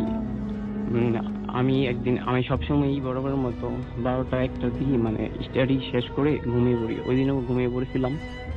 ঘুমের পর মানে রাত 2টায় আমি হঠাৎ করে জেগে উঠি। জাগার পরে মানে ওয়াশরুমে যাই। ওয়াশরুম থেকে বের হওয়ার পর মানে ফেসবুক চালানোর জন্য একটু সময় নিই। তারপর মানে আমার একটা বাজে অভ্যাস আছে, আমি অনেক রাত পর্যন্ত ফেসবুক ইউজ করি। এই জন্য মাঝে মধ্যে বারান্দায় যেতে হয়। এই জন্য বারান্দায় গেছি। ওই দিনও বরাবর মতো হঠাৎ গেছি। যাওয়ার পর মানে ফেসবুক ইউজ করতেছি, চ্যাটিং। এরপর পাশের বিল্ডিং এর ছাদে আমার মানে চোখ যায়। হঠাৎ করে যা দেখতে পাই তা হলো ছাদের 2 পাশে, ডান পাশ এবং বাম পাশে 2টা পাঞ্জাবি পরা সাদা 2টা লোক, মানে অনেক বৃদ্ধ, হাতে পেপার মানে পত্রিকা পড়তেছে। পরে আমি খুবই মানে ওইটা দেখে খুবই ভয় পাই। এবং আপনাদের ছাদে না পাশের কোন বাড়ির ছাদে? পাশের মানে আমাদের বাউন্ডারির মধ্যে অন্য বিল্ডিংটাতে। অন্য বিল্ডিংটা। তখন কয়টা বাজে রাত? ওই টাইমে 2:15 মতো বাজে। 2:15 মতো বাজে, এবং অন্ধকারের মধ্যে পেপার হাতে নিয়ে বসে আছেন? হ্যাঁ, মানে ওই দিন পূর্ণিমা রাত ছিল, মানে চাঁদের দেখা যেতেছিল। আচ্ছা, কিন্তু কোন সুস্থ মানুষ সাধারণত ওই সময় পত্রিকা না, হাতে না। থাকবেন না সেটা বৃদ্ধ অনেক, মানে ওনার মুখটা ফেসটা দেখা যাচ্ছিল না, নিচের টুক দেখা যাচ্ছিল, পাটা পাঞ্জাবি। তারপর হঠাৎ করে পেপারটা সরাইছি, এরপরে যা দেখছি তা আমি কোনোদিন অ্যাকসেপ্ট করিনি। হঠাৎ দেখলাম ওনার মানে মাথা নাই, গলা থেকে নিচের বডিটা শুধু ওই যে জায়গা থেকে মানে ব্লাড ঝরতেছে। ওই টাইমে আমি ওইটা দেখে খুবই মানে ভয় পাই, সাথে সাথে মানে চিৎকার করি এবং রুমের ভিতরে দৌড়ে চলে যাই, ফেন্স চলে যাই। ওপর আমার আব্বু সবাই মানে আব্বু টাব্বু আসে, ফ্যামিলি আইসা মানে আমাকে ধরে এবং মানে পানি টানি দেয় চোখে মুখে। আমি ওই যখন ওই সেন্স পাই ওই সময় আমি দেখি আমার বেডি। তারপর আমি ঘটনাটা বললাম সবাইকে, মনে করছে ওরা হয়তো আমি ভুল টুল দেখছি। যাই হোক, ওই জায়গায় এই ঘটনাটা শেষ হলে ভালো হতো। পরের দিন আমার মানে 2-3 দিন খুবই জ্বর থাকে। পরে আমার সাথে আরেকটা যে ঘটনা ঘটছে, এরকমই একদিন আমি ঘুমিয়ে আসছিলাম রাত 2টার দিকে, মানে আমার পানি খাওয়ার দরকার পড়ে। ওই সময় আমি কিচেনে যাই, যাওয়ার পরে পানি খাওয়ার সময় লাইট অফ থাকে। ওই সময় মানে হঠাৎ করে একটা মানে একটা হাত আমার গলার মধ্যে চেপে ধরার পর আমি অনেক চেষ্টা করি ছুটার জন্য, আমার ঘুম আটকে যাচ্ছে, এরকম অবস্থা। হঠাৎ করে মানে এরকম অবস্থা, আমি অনেক চেষ্টা করি ছুটার জন্য, হঠাৎ করে মানে ওই সময় অনেক কষ্ট করে আমি সুইচটা আমার হাতের পাশে পাই, সুইচটা অন করি, সাথে সাথে মানে ওই জিনিসটাও ভ্যানিশ হয়ে যায় এবং আমার চিৎকারে আমার আব্বু আমার রুমে মানে কিচেনে চলে আসি। ওই সময় আমি মানে অনেক সিক হই, আমাকে পানি টানি দেয়, আর এরকমই আগের অবস্থা। পরে এই ঘটনাটা বলি, এরপর থেকে মানে বোঝা যাচ্ছে আমাদের এখানে কিছু আছে হয়তো, মানে এরকম প্রেডিকশন করা হয়েছে। কিন্তু এই বাসাটার অন্য কোনো হিস্ট্রি আছে কেন এরকম হয়? এরকম এটা ওই যে 1971 সালে নাকি মানে এই বাসাটা হয়েছে, ওই সময় ওই জায়গায় নাকি ওই মানে কি মানুষ টানুষ মারা গেছে, এরকম এই জায়গায় না মানে লাস্ট ছিল এরকম অবস্থা। ওকে, আপনাকে অনেক ধন্যবাদ আপনার ঘটনার জন্য। কোনো একটা জায়গার ঘটনা তিনি আজকে আমাদের শোনাবেন এবং ঘটনার মাঝখানে হয়তো পরিবারের বর্ণনাও তিনি দিবেন। এবং এই ঘটনাটা ঘটেছিল তারা যেখানে থাকেন সেখানে না, সেখান থেকে অনেক দূরে দিল্লির একটা জায়গায়, রাইট? আপনার নামটা একটু প্লিজ বলবেন এবং আপনি কোথা থেকে এসেছেন? আমি মিসেস খান। আপনার ছেলেও আছেন আজকে সঙ্গে, তার ঘটনা আমরা শুনবো আপনার বাসা নিয়ে। ঢাকা থেকে নিয়ে বলছি। তা আমাদের নানার বাড়ি আর কি ইন্ডিয়া। তা আমরা প্রত্যেকে যখন আমার মায়ের সাথে যাওয়া হতো তখন প্রত্যেক বছরই যেতাম। তারপরে বড় হওয়ার পরে আমরা প্রায় গেছি। তারপর আমাদের বিয়ে হওয়ার পরও গেছি। তা আমার মামা ছিলেন আমার চাচাতো ভাই, উনি এবার অনেক পরেশগার ছিলেন। উনি মানে একটা মসজিদের একটা মাদ্রাসার টিচার ছিলেন। ওটা আকরা পরে আকরা স্টেশনের সাথেই মাদ্রাসা, বড় মাদ্রাসা। আমার মনে হয় যারা ইন্ডিয়াতে থেকে শুনছেন তারা আপনার জায়গাগুলো বুঝতে পারছেন, সুতরাং জায়গার নাম বললে আরো ভালো হয়, আমাদের অসুবিধা নেই। হ্যাঁ, আকরার সাথে স্টেশনের সাথে একটা মানে মাদ্রাসা, ওনার টিচার ছিলেন। তা উনি অনেক মানে ঝাড়ফুঁক করতেন বা অনেকের অসুখ বিসুখ বা মুসলিম অমুসলিম সবাই আসতেন ওনার কাছে। তা সবাই ওনাকে খুব ভালো জানতেন। তা উনি একবার আমি অনেক ঘটনাই আছে, সেটা না বলছি না, একটা ঘটনা সেটা আছে উনি তাবলিগের কারণে দিল্লির একটু অনেক দূরে একটা জায়গায় গিয়েছিলেন। কারণ তাবলিগ সাধারণত অনেক মানে খুব অ্যাভেলেবল জায়গা যায় না, অনেক দূরে যায় তাবলিগ। সওদাগর বলতেন। হ্যাঁ, ওনার আব্বাকে সওদাগর সাহেব বলতেন। উনি এবার চাঁদনি চকের ওনার দোকান ছিল বড়, এবং সওদাগর সাহেব নামে পরিচিত ছিলেন আর কি ওনার আব্বা। ভারতে চাঁদনি চক আর কি, কলকাতার চাঁদনি চকে।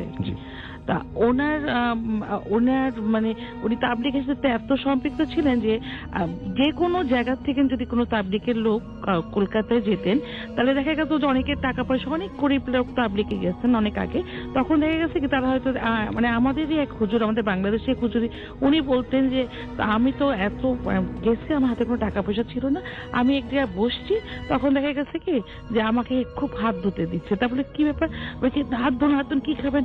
আমি তো ভয় আছে, আমার কাছে টাকা পয়সা নেই। আপনি কি টাকা পয়সা তো কেউ চাইনি, আপনি খান।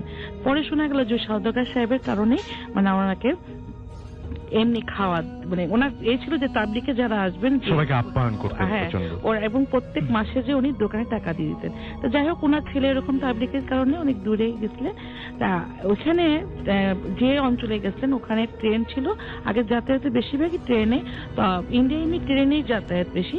তা ওখানে ঠিক সন্ধ্যা 6টায় মানে লাস্ট ট্রেনটা ছিল। তো উনিও তো জানতেন না। উনি স্টেশনে যাওয়ার পরে ট্রেন স্টেশন মাস্টার বলছেন যে আপনি তো এখন তো আপনাকে ওয়েট করতে হবে, কারণ এখন তো কোনো ট্রেন নাই, কারণ সে 6টায় লাস্ট ট্রেন চলে গেছে এবং আপনাকে ওয়েট করতে হবে আবার ভোর 6টায়। তা আপনি তাহলে বসেন। তো উনি বলে কি করবেন, উনি বেডিং নিয়ে উনি স্টেশনে একপাশে রেখে উনি উজু করছিলেন। মনে করলেন যে আমি একটু বসে নামাজ কালাম পড়ি। তো স্টেশনে একপাশে বসে উজু করছে, এই সময় দেখলেন যে স্টেশনের কাছে মানে কাছাকাছি একটা ঘোড়ার গাড়ি এসে থামলো এবং বেশ ক্রেতাদোস্ত একটা লোক এসে ওনাকে একটা মানে মানে পায়ের সালাম দিলেন ও হিন্দিতেই, দিয়ে বললেন যে আপনি কি রইসুদ্দিন সাহেব? তা বলছে যে জি। তা বলছে কি যে আপনাকে আমাদের মাঝি একটু ডাকছেন এবং তার খুব সমস্যা, মাঝি তার খুব সমস্যা, আপনাকে যেতে বলছে। তো উনি বললেন আমার কি এখানে, আমার যেহেতু ওনার নাম বলছে তাহলে উনি মনে করেন হয়তো চেনা টেনা অনেকেই তো আসে ওনার তদবির নিতে, হয়তো কেউ একজন এখানে কাছাকাছি আছেন।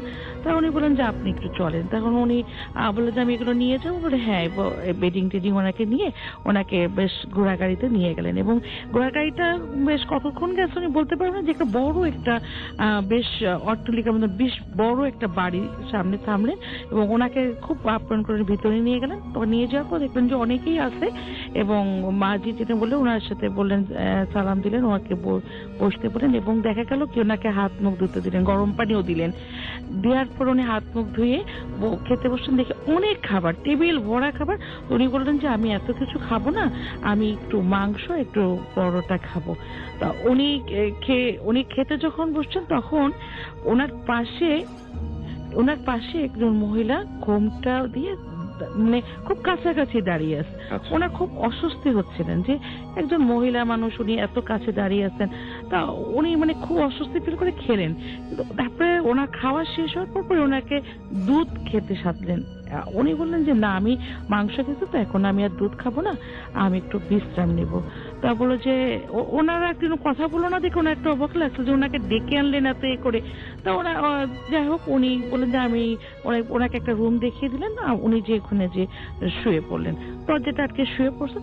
বেশ মানে কতটুকু সময় উনি বলতে পারবেন না, দেখুন আর দরজা নক করছে। তো উনি একটু বিরক্ত হলেন যে এত বাচ্চা দরজা নক করছে। তারপরে মানে আরেকবার দরজা যখন নক করা হলো তখন উনি বললেন কি যে আমি সকালে কথা বলি, আমি একটু ঘুমাচ্ছি, আমি একটু বিশ্রাম নিচ্ছি। তারপরে কোনো কথা ওখান থেকে আওয়াজ আসেনি, আবারও নক করলেন। এরকম 3বার করার পরে 2-3বারই হয়েছে উনি দরজা খুললেন। দরজা খোলার পর দেখি সেই যে ঘোমটা আলা মহিলা, উনি তখন ওনার হাতে একটা বলে কি এটা ধরেন, আর একটা কথা ছিল আপনার সাথে, আমরা কিন্তু কেউ জীবিত না, আমরা সব মৃত এবং আমরা 19 জন এই বাসায় পুড়ে গেছি। একটা কাগজ ধরিয়ে দিলেন এবং বললেন যে আমরা কেউ জীবিত না, আমরা সব মৃত এবং এই কাগজের যে নামগুলো আছে আপনি তাদের নাম একটু দোয়া করে দিবেন। একটা এই কাগজটার যে নামগুলো আছে একটু দোয়া করে দিবেন, আর আপনি এখনই এই মুহূর্তে চলে যাবেন এখান থেকে, আপনি এখানে থাকবেন না।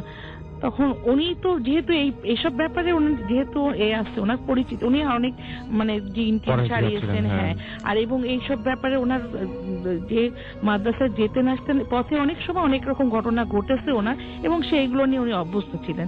তার জন্য উনি করলেন কি, ওনার কথা মতো উনি সঙ্গে সঙ্গে ওই বাসার থেকে মানে ওই অবস্থায় উনি তাড়াতাড়ি বের হয়ে পড়লেন এবং বের হয়ে পড়ার পর দেখা গেছে উনি কিভাবে আসছেন জানি না। যাই হোক উনি স্টেশনে আসার পরে দেখা একটু সকাল সকাল আসছে, ওখানে স্টেশনে আসার পরে আপনি কোথায় গেছিলেন? তখন উনি বললেন যে আমাকে একজন নিয়ে গেছিল, এখানে একটা বড় বাড়িতে নিয়ে গেছিল। তখন স্টেশন বলে এখানে বড় বাড়ি তো কোনো বড় বাড়ি নাই। তখন বলে কি না আমাকে নিয়ে গেছে, বলে কি না এখানে তো ছিল অনেক আগে, তা সেটা তো পুড়ে টুড়ে গেছে। তারপরে না আমি গেছি, বলে কি তখন উনি আসলে জানার জন্যই যে আসলে কি ব্যাপারটা কতটুকু কি এই জানার জন্য স্টেশন মাস্টারকে বলার পরে স্টেশন মাস্টার বলেন কি যে আপনি চলেন তো, কোথায় আপনি বলতেছেন? তারপরে কি যে হ্যাঁ এখানে, ওনার সাথে গেলেন। যাওয়ার পরে উনি ওখানটা দেখলেন কি পুরো ফাঁকা, ওখানে কোনো বিল্ডিং ছিল না। তখন উনি ট্রেন আসতে উনি চলে আসছেন, কিন্তু ওই যে নামের যে লিস্ট দিয়েছিলেন সেই নামে লিস্টটা ছিল, ওনাদের নামে উনি পরে দোয়া করে দিয়েছেন। তা এটা আসলে এটা তো অনেকে জানতে পারে যে উনি তো আসলে অনেক অলিয়ালা ছিল তো, এবং সবাই ওনার তদবির নিতেন। তা ওনারা ওনারা হয়তো অতৃপ্ত ছিলেন বা কিছু বা কি হতো জানি না, উনি হয়তো মানে বউটা বা কে এভাবে অনেকটাই সেই ঘোড়ার গাড়িটাই বা কেন আসলো? হ্যাঁ, বাট কেন এটা সত্যি যে মানে সবাই ওই এলাকায় যেটা জানতেন যে হ্যাঁ। এই বাসাটা একসময় ছিল এবং এটা আগুনে পুড়ে গেছে, কিভাবে যেন একটা পুড়ে গেছে, পুরো পুড়ে গেছে, এবং যে কজন লোক ছিল সবাই মারা গেছে। এবং তারা কি আসলেই 19 জন ছিলেন ওই বাসার মধ্যে? এইটা ঠিক জানি না, কিন্তু কিন্তু 19 ওই জনের নামের একটা হ্যাঁ list 19 জনের নাম লেখা লিস্ট ছিল, এবং বললো যে আমরা কিন্তু কেউ, ওই মহিলা বললো যে আমরা কিন্তু কেউ জীবিত না, সবাই কিন্তু আমরা মৃত। আচ্ছা, আপনাদের এটা তাও কত বছর আগের ঘটনা হবে? এটা তাও অনেক বছর আগের ঘটনা, তো আন্দাজ মানে মোটামুটি 30-35 বছর আগের ঘটনা। এবং আপনাদের সেই বাসাটা এখনো সেখানে আছে? হ্যাঁ, আমাদের নিশ্চিন্তপুরের বাসাটা এখনো আছে, এবং ওখানে ওই মামাদের মানে ওই আমল থেকে নিয়ে কিছু জিন ও বাস করতেন উপরে আমাদের বিরাট বাড়ি, ওই উপরে জিনরা এখনো আছেন। উনি মারা যাওয়ার পরে অনেক জ্বালাতন করতেন, কিন্তু বাইরে যখন আরেকটা দুইটা হুজুর আনছিলেন, যে ওনাদের এত উৎপাত বেড়ে গেছে যে অনেক দুটা বাচ্চা মারা গেছিল, তারপরে অনেক কিছু ভাবে ওদের জ্বালাতন করতো, এবং জিনে ধরে কেঁপে কেঁপে মুখ দিয়ে ফেনা উঠে। এগুলো সব আপনারা দেখেছেন মোটামুটি? হ্যাঁ, এটা এবং আমি খুব অবাক হচ্ছিলাম যে আপনারা বলছিলেন যে ওই বাসাতে আমরা মাঝে মাঝে রূপকথার গল্পের মতো লাগে যখন শুনি, অনেকে ঘটনা পাঠান যে চুলার ভেতরে পা দিয়ে। আমার আম্মারা ছিলেন 7 ভাই, মানে আম্মার বাপ চাচারা ছিলেন 7 ভাই, তারা হয়ে গেছে কি সবাই একসাথে ছিলেন। যারা বলতে একজন বলছে মেজো মানে মেজো নানি আর সেজো নানি বলছে কি এই মেজো একটু চুলার ধারে যা, আমি আসতেছি। উনি রান্না করতে বের হয়ে গেছে যে একটু রুটিগুলো একটু সেঁকে দে। তা উনি যখন আবার ফিরে আসে দেখে কি দরজার কাছে দাঁড়াতে, দেখে কি হাত পা, আমরা তো মানে গল্পে শুনতাম যে হাত পা চুলের মধ্যে দিয়ে আগুন জ্বালাচ্ছে, দেখে কি ঠিক হাত পা সব ঢুকায় ঘোমটা পরে কে জানি বসে আছে। তখনই উনি বুঝে গেছে যে কিছু একটা, উনি আর কোনো কথা না বলে উনি চলে আসছে। তা তারপর দেখা গেছে কি আর নাই, কিন্তু এরকম দেখছিনি। ওকে, আমরা আবারও আপনার কাছে ফিরে আসবো, আমরা সেই ঘটনাটা একটু শুনি। আপনার নামটা একটু প্লিজ বলবেন, এবং আপনি তো এসেছেন ধানমন্ডি থেকে, দুজনেই আপনারা ধানমন্ডি থেকে এসেছেন, আপনার ঘটনাটা আমরা শুনি। আমি ফাহিম। যে এই ঘটনাটা আমার আম্মু, বোন আর আমার সাথে ঘটে যাওয়া একটা ঘটনা, এই 6 মাস আগের এই ঘটনা। জি। একদিন ওই দিনই সন্ধ্যাবেলা আম্মু নামাজ পড়তে বসে, সে একটা অসুস্থ ফিল করতে থাকে, যে কে জানি তাকে মানে জ্বর ভাব আসছে। তারপর সে প্রতিদিন সূরা ওয়াকিয়া বিভিন্ন সূরা পড়ে আমাদের ফু দেয়, কিন্তু সেদিন তার সূরা পড়া হয়নি কোনো একটা কারণে। তারপরে সেদিন সে অনুভব করে যে তার পিছনে কে জানি দাঁড়িয়ে আছে। তারপর সে আমাকে ডাক দেয়, সে বলে এই রুমে কেউ আসছিল কিনা। আমি বললাম না, কেউ আসেনি। ভাইয়াকে জিজ্ঞেস করতে বললাম, কিন্তু সে বললো কি আমি আসিনি। তারপর ওই দিনই আপুর খুব মাথা ব্যথা ছিল, সে 9টার দিকে ঘুমিয়ে পড়ে মাথা ব্যথার কারণে।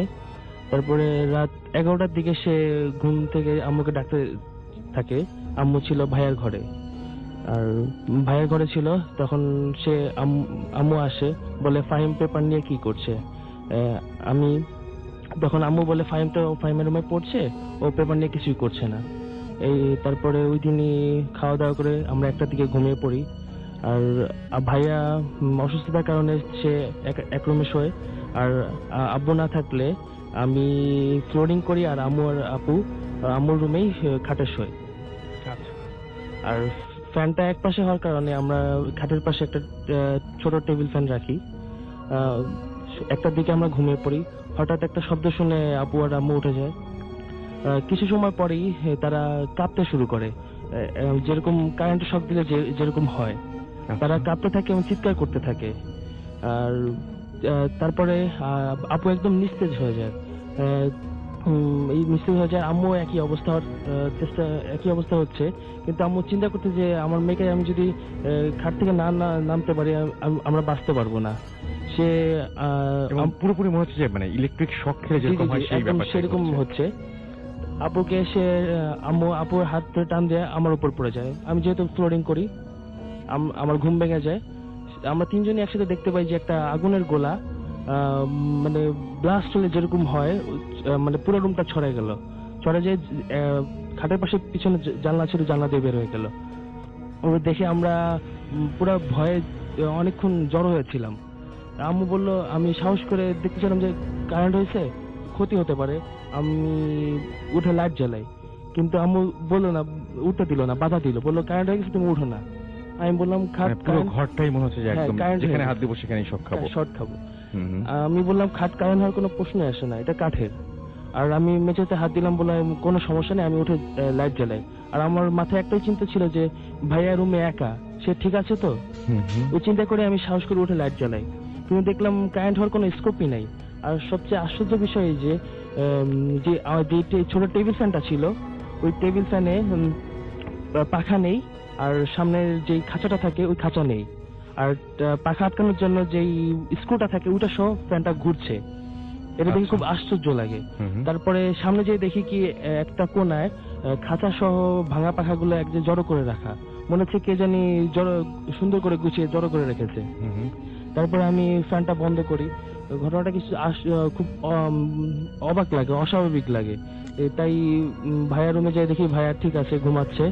তারপরে পাশে ফোন দিই, ফোন দিয়ে এত রাতে ফোন দেওয়ার কারণে সবাই 5টা মেম্বার ছিল, 5জন মেম্বারই চলে আসে। চলে আসে, তারপরে তারা ঘটনাটা শুনে তারা সবাই সব রুম চেক করতে চায়, কোনো কেউ আসলো কিনা, চোর টোর আসতে পারে। সে সব রুম চেক করলো। চেক করে যখন আম্মুর রুমে ঢুকলো, যে রুমে ঘটনাটা ঘটেছে, তারা একটা অস্বস্তি বোধ করলো, মনে হচ্ছে তাদের গা ভারী আসছে, তারা পুরো গায়ে কাটা দিয়ে উঠছে। তারা জিজ্ঞেস করলো কি হয়েছে, পুরো ঘটনা খুলে বললাম। তারপরে তারা বললো, এই রুমে আপনারা শুয়েন না, আপনারা অন্য রুমে শোন, আর আমরা কেউ থাকবো কিনা। আমরা বললাম দরকার নেই, এই তো রাত 3টা বাজে, কিছুক্ষণ পরেই ফজর আজান দিবে, সমস্যা নেই, আল্লাহর রহমতে কোনো সমস্যা হবে না। তাই ভাইয়ের একা ছিল, ভাইয়ের রুমে একটা কোরআন শরীফ রেখে আমরা আমার রুমে একটা কোরআন শরীফ রেখে বিছানায় শুয়ে পড়ি। কিন্তু আমাদের চোখ ঘুমিয়ে আসছিল না, চোখ পুরো নির্ঘুম রাত কাটালাম, একটু চোখের পলকও পড়লো না। যদি চোখে পলক পড়ে মনে হচ্ছে কি জানি ঘটে যাবে, পুরা আপনাকে আতঙ্কের মধ্যে ছিলাম, পুরো রাতটাই আতঙ্কের মধ্যে ছিলাম। তারপর সকালবেলা ভাইয়া 9:30টার দিকে ঘরে আসে, রুমে আসে। তারপর ভাইয়া সাধারণত সাদা লুঙ্গি স্যান্ডো গেঞ্জি পরে ঘুমায়। হঠাৎ আপু দেখে, মানে ভাইয়া ছিল পিছনের দিকে, হঠাৎ উল্টো দিক থেকে আপু দেখে হঠাৎ সেন্সলেস হয়ে যায়, মানে দাঁত পুরো লেগে যায়। আমি তার পা ধরতে শুরু করি, ভাইয়ার আপু তাকে থাপ্পড় মারা শুরু করে যাতে সেন্সটা চলে আসে। এই ঘটনা হওয়ার পরে ভাইয়াকে বলা হলো সে যদি বসে আমরা একটু ঘুমাতে পারি, সারা রাত আমরা নির্ঘুম ছিলাম। তো ভাইয়া বসলো, সে একটা অস্বাভাবিক জিনিস দেখলে যে আমাদের মাথার সামনে একটা চওড়া বড় দাগ আস্তে আস্তে ছোট হয়ে আসছে, চওড়া দাগ ছোট হয়ে আসছে আস্তে আস্তে। সে এই জিনিসটা খেয়াল করে ভিডিও করলো, আর সে পরে আমাদের দেখালো। এরপরে আমরা 1 সপ্তাহ এরকম কাটালাম, একজন আরেকজনের সাথে থাকতেই পারতাম না। আমরা 3জনই, আপু, আম্মু আর আমি, 1 সপ্তাহ পুরো গোসল ছাড়াই কাটিয়েছি। এক জায়গায় গেলে, কোথাও গেলে আপনারা সবসময় একসাথেই থাকতেন, কোনো সময় আলাদা হয়নি। তারপরে আমার মনে হচ্ছে আমি যদি কোনো কাজ করতে যেতাম, মনে হচ্ছে সামনে থেকে কোনো একটা বিকৃত চেহারা আমার দিকে ধেয়ে আসতেছে, খুব ভয়ের মধ্যেই থাকতাম। আর তারপরে 1 সপ্তাহ পরে বাড্ডার এক মসজিদ ইমামকে ডাকা হলো ঘরে। সে ঘরে আসলো, আমাদের সবাই বাইরে যেতে বললো। সেই ঘটনাস্থলে সেই রুমটায় একা ছিল আধা ঘন্টা, 1.5 থেকে আধা ঘন্টা হবে সে ছিল। পরে আমাদের সবাই ডাকলো, বললো যে এই ঘরে কোনো জানলা অনেকদিন ধরে বা জানলা দরজা বন্ধ কিনা। তখন ঘটনা আশ্চর্য বিষয় কি, যে আগুনের গোলাটা যেই সাইড দিয়ে বের হয়ে গেছে, ওইখানেই জানলা একটা বন্ধ ছিল। ওই চাকাগুলো শক্ত হওয়ার কারণে জানলা খোলা হতো না। তারপরে আমাদের পড়া পানি দিল, ঘরে ছিটানোর জন্য পানি দিল, আমাদের গোসল করার জন্য পানি দিল, ঘরে ছিটাতাম। আপনাদের মুখে পানি দিয়েছিল, বলছে যাতে ভয়টা কেটে যায়। 3 দিন পানি দিতে বললো, কিছুটা ভয় কমেছে, কিন্তু এই আতঙ্কটা যায়নি। আমরা এখনো ঘুমাতে পারি না ঠিক মতো। আচ্ছা, আমি যদি ওনার কাছে শুনি জিনিসটা, মানে আমি যদি বলি যে আপনাদের এই সমস্যাগুলো কি এখনো চলছে বাসায়? হ্যাঁ, এখনো চলছে, কারণ ওই যে ওর যেটা বললো যে আসলে যে আতঙ্কটা, মানে ও তো আসলে বুঝিনি এভাবে, কিন্তু ও যে হুজুরটা আসলে যে পানিটা মানে দিল, বললো যে কার গায়ে জোর কষে, মানে উনি যখন দেয় বলে যে কার গায়ে যত জোরে দেবে সে এই পানিটা দিতে পারবে। তখন বলে যে উজু করে আসো, আমার বড় ছেলে বলে আমি জোরে দেবো, মানে এত জোরে দিচ্ছে যে মুখটা জ্বলে গেছে। পানিটা নিয়ে খুব জোরে 3 বার করে মারতে বলো। ওর পরে থেকে মনে হলো যে না, আমাদের চোখের সামনে যে একটা ভয়ঙ্কর ভাবটা ওটা চলে গেছে। আপনারা কি মানে বাসার মেম্বাররা অনেক সময় অস্বাভাবিক, এই যে আগুনের গোলা দেখেছেন, এছাড়া অস্বাভাবিক কিছু চোখে পড়ে আপনাদের? অস্বাভাবিক কিছু চোখে পড়ে না, কিন্তু আমাদের যে বাসার একটা ইয়ে আছে যে কোনো ঘড়ি ঠিক থাকে না, আর মাঝে মাঝে ঘড়ি ঠিক থাকে না। ব্যাপারটা কিরকম? ঘড়িটা দেখা গেল কি, ঘড়ি আমরা আনলাম কিনে, একটা বাসায় তো ঘড়ি, দেয়াল ঘড়ি থাকবেই বা যে কোনো একটা ঘড়ি থাকবে, টাইম তো দেখাই লাগে। সেই ঘড়িগুলো দেখা গেল কি একদিন চললো বা 2 দিন চললো, তারপরে অটোমেটিক উল্টো পাল্টা টাইম বন্ধ হয়ে যায়। দেখা গেল কি হাত ঘড়ির ক্ষেত্রে হয়, হাত ঘড়ির ক্ষেত্রে হয়। যেমন আমার বোনটা মাঝে মাঝে খোলা টোলা আসলে পরীক্ষার সময় আসে, দেখা গেল কি সে ঘড়িটা খুলে রাখছে, দেখা গেল টাইম সে ঘড়িটাই বন্ধ, মানে সে ঘড়ি নিতে পারে না, যে যাবে, যে পরীক্ষা দিতে যাবে তার কোনো ওয়ে থাকে না। আর তারপরে এরকম অনেকেই গিফট করতো, যে আমাদের এই ঘড়ির রহস্যের জন্য সবাই খুব মজা করে গিফট করতো, কিন্তু সেই ঘড়ি দেখা গেল 2 দিন পরেই নষ্ট। তারপর আমার বোন একটা দিচ্ছিল ডিজিটাল ঘড়ি, যেটা কারেন্টে দিয়ে রাখলে চলবে, সেইটাও 2 দিন পরে ওইটাও নষ্ট হয়ে গেছে। কিন্তু তারপরে এই তো আসি। আর আমাদের দেখা গেল কি মাঝে মাঝে মনে হয় কি, আমাদের একটা লেদার চেয়ার আছে, কে জানে চেয়ারের উপর বসলে যে একটা কচকচ করে আওয়াজ হয়, ওই আওয়াজটা মানে হয়। আর উঠে গেলেও যে একটা আওয়াজ বুঝি, সেটা বোঝা যায় একজন কেউ উঠে যাচ্ছে। আর মানে কেউ রাত্রে ভালো কি ফ্রিজটা কেউ টান দিয়ে খুললো, এরকম আমরা দেখিনি যে খুলছে, কিন্তু বোঝা যাচ্ছে যে খুলছে বা বন্ধ করছে। আর একটা এসি আছে রুমে, এসিটা অটোমেটিক চলা শুরু করে দেয়, আবার বন্ধ হয়ে যায়, সুইচ না অন করলেও দেখা গেল চলছে। টিভি বন্ধ করে তো শুনছি, এর মধ্যে একদিন হলাম টিভি বন্ধ করে শুনছি, আমার বাচ্চারা বলছে না তুমি ভুল করছো, হয়তো কোনো না বন্ধ করছে, দেখি অটোমেটিক টিভি চলতেছে রাত্রির বেলা। আমার ঘুম হয় না ওই রুমে থাকলে, আমরা সবাই মিলে যদিও শুয়ে থাকি কিন্তু ঘুম হয় না, চারিদিকে রাত্রে লাইট জ্বালায় রাখি। আর মানে শুনে একটা অস্বস্তি, মানে মনে কি কে যেন একটু চোখ বন্ধ করলাম যে কে দৌড়াদৌড়ি করছে ঘরের ভিতরে, আর সবসময় ঘাটা ভার হয়ে থাকে। আর আমার মেয়ে যখন আগে সত্য, আমরা তো বুঝতাম না, কারণ বাসা তো কোনো সময় অস্বাভাবিক কেউ চিন্তাই করে না। আর আমরা যেখানে কারেন্ট আছে, দৌড়াদৌড়ি হচ্ছে, আমরা তো এগুলো চিন্তাই করবো না যে কোনো অস্বাভাবিক, কিন্তু এটা হয়। ও সবসময় প্রত্যেকটা দিন মাথা ব্যথা করতো, এটা বুঝতাম না, এটা কিন্তু একটা সাইন। হ্যাঁ, কোনো সময় ও ঘুমাতে পারতো না, প্রত্যেকটা দিন ওর মাথা ব্যথা করতো, সন্ধ্যা হলে ওর মাথা ব্যথা, আবার সকালে উঠতো মাথা ব্যথা নেই। তো এরপরে ওই যখন ওই ঘরটা ছেড়ে দিল, মানে আমরা অন্য ঘরে শুতাম, এখন আমার বড় ছেলেটা নাই, ও বাইরে থাকে এখন, ওই ঘরটায় আমরা এখন সবাই মিলে, ওর বাথরুমটা, আর আমাদের বাথরুমটা ছিল বারান্দার সাথে, জানলা, বাথরুমে যে একটা জানলা থাকে বারান্দার সাথে, যার ধরুন আমরা কেউ বারান্দায় দাঁড়ায় থাকতাম, এদিকে লাইট জ্বালাতাম, বারান্দায় লাইট জ্বালাতাম, আর ও বাথরুমে কেউ গেলে তখন ওই বারান্দা দিয়ে জোরে জোরে কথা বলতাম, দৌড়াদৌড়ি করতাম, আর কেউ বাথরুমে ঢুকতো, তাছাড়া কেউ সাহস পেত না। এবং ব্যাপারটা হচ্ছে আপনার ছেলেও, উনি মানে ফাহিম, সে আমাকে মানে অফ এয়ার এটা বলছিলেন, যে উনি বলছিলেন যে বাসাটা আমরা ছেড়েই দিতাম হয়তো, কিন্তু বাসাটা যেহেতু আপনাদের নিজেদের, সুতরাং কোনো কিছু করার নাই। এবং আপনি এটাও আমি শুনলাম ওনার কাছে যে আপনাদের ওই অ্যাপার্টমেন্টের আরো যে সমস্ত বাসা আছে, অনেকেই এটা বলে, হ্যাঁ কমপ্লেন আছে, এবং অনেকেই দেখেছে। তারপর উপরে একটা মসজিদ তৈরি করার পরে একবারও আসলে অনেকে ফ্ল্যাট বাড়িতে থাকলে যাটা হয়, কারোর সাথে কারোর কথা হয় না, দেখা হয় না, কিন্তু মানে সবাইটা মানে ফিল করে। দেখা গেল হঠাৎ করে একটা অনুষ্ঠান হলো, যারা হয়তো মালিক পক্ষ দাওয়াত দিল, আমরা হয়তো বললাম, দেখা গেল কি একজন বলছে যে না এরকম ঝামেলা। আপনারা বেশ উপরে একটা মসজিদ দিয়েছেন আপনাদের সবার জন্য, এবং তারপর থেকে সমস্যা এখন অনেকটাই কম। এবং এই যে জানলা খোলা ব্যাপারটা, এই জন্য আসলে ঘর বাড়ি সবসময় খুলে বাইরের একটা সংযোগ রাখা দরকার। একদম, অনেক ধন্যবাদ আপনাদের। আমরা চলে যাব আমাদের ঘটনায়, এবং আমাদের সাথে আরো নতুন একজন অতিথি যোগ দিয়েছেন, এবং মারুফ শুভ। আমরা তার কাছে শুনবো তার ঘটনা, এবং তিনি এর আগেও এসেছেন, সুতরাং পরিচয় দেওয়ার সমস্যা নেই, পরিচয় দেওয়ার দরকার নেই। আমরা সরাসরি তার ঘটনায় যাব। আপনার ঘটনাটা কোথায় ঘটেছিল আমাদের একটু প্লিজ বলেন। আসলে ভাই এই ঘটনাটা ঘটেছিল সিলেটে। ওকে, আমরা শুনি ঘটনা। হ্যালো এভরিওয়ান, আমি মারুফ শুভ, মিরপুর থেকে এসেছি। আজকে আপনাদের সাথে আমি যে স্টোরিটা শেয়ার করব, সেটা আমার এক সিনিয়র ভাইয়ের কাছ থেকে শোনা। ঘটনাটা ঘটেছিল সিলেটে। তো সে আমাকে যেভাবে স্টোরিটা বলেছে আমি আপনাদের সাথে ঠিক সেভাবে শেয়ার করছি। আমরা গ্রামীণ ফোনের বন্ধু গ্যারেজের সাথে একটা সাইকেল রাইডে গিয়েছিলাম এক্সট্রিম ট্রেনে। তো সেখানে যাওয়ার পর জায়গাটাকে কোনো কিছু নাম বলবো না প্লিজ। বন্ধু গ্যারেজ থেকে আমাদেরকে যেখানে রাখা হয় একটা কটেজে রাখা হয়। তো আমরা তারপরে সেই কটেজে যে কেয়ারটেকার তাদের সাথে আমাদের পরিচয় হয়, তার নাম হচ্ছে প্রফুল্ল দেব বর্মা। সে আমাদেরকে যেটা বলে যে আপনাদেরকে এমন একটা জায়গায় নিয়ে যাব আজকে সন্ধ্যার পর আপনার রাইড দিয়ে আসলে, যে সেখানে আপনার অনেক, আমার মনে হয় যে আমরা নাম, জায়গার নাম, প্লেসটা কোনো কিছু না বলি। জি জি, একটা জায়গা দেখাতে নিয়ে যাব যেটা টি গার্ডেনের ভেতরে, যেখানে হিন্দুরা পূজা করে, আর সেখানে আপনার অনেক টাইপের জিনিস দেখতে পারবেন যেগুলোকে আপনারা ভূত বলেন।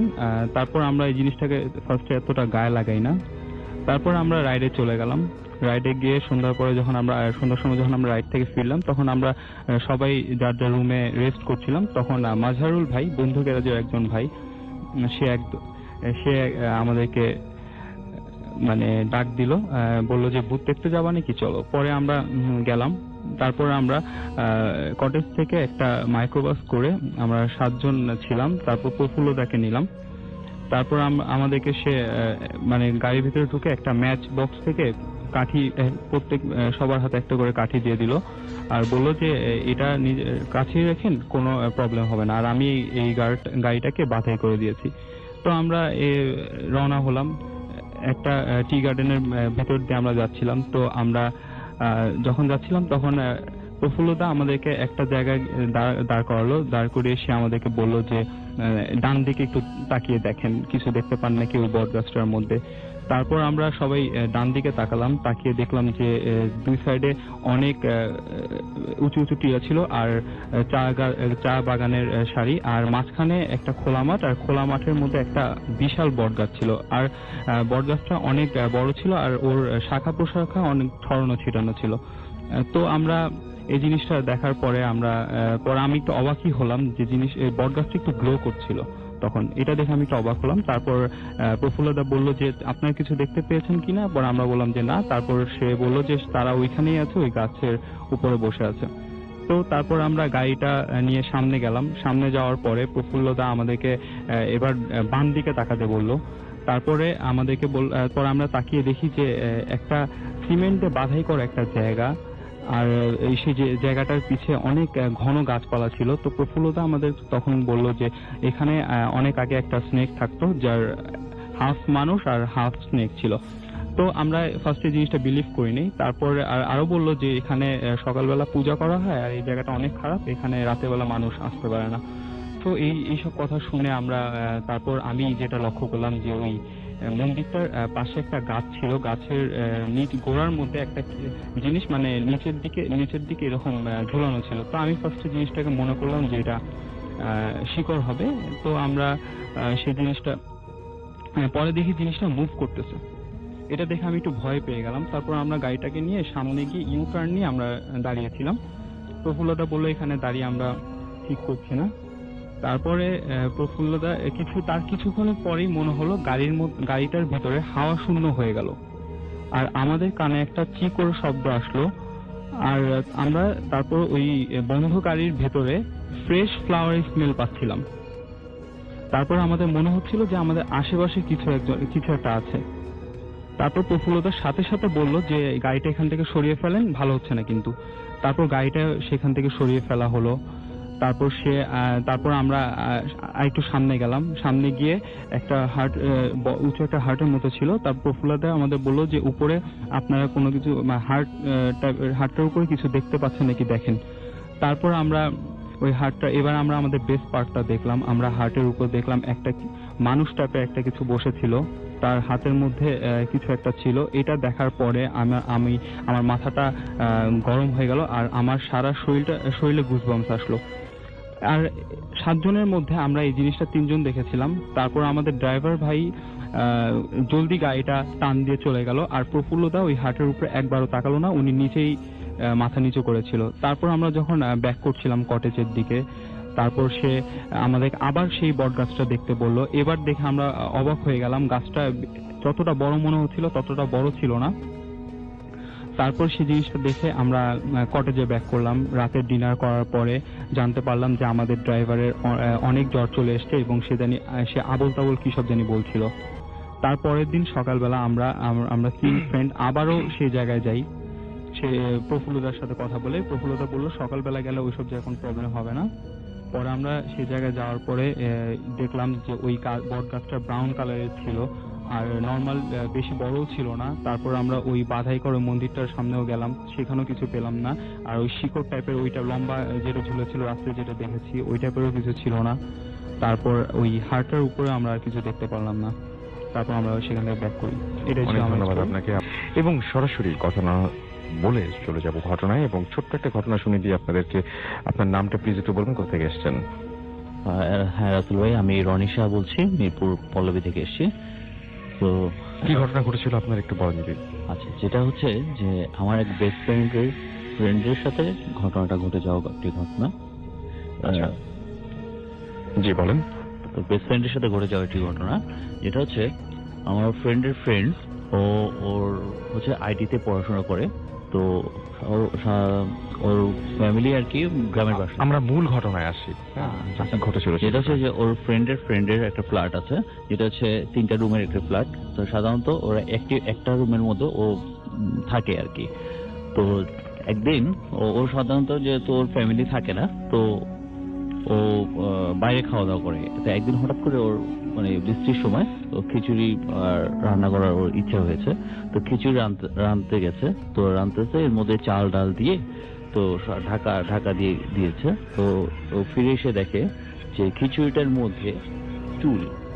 তো ও হঠাৎ করে চুলটা পাওয়ার পরে তো চুলটা ফেলে দেয়। ফেলে দেওয়ার পরে তৃতীয়বার এবং তৃতীয়বার এরকম চুল পাচ্ছে।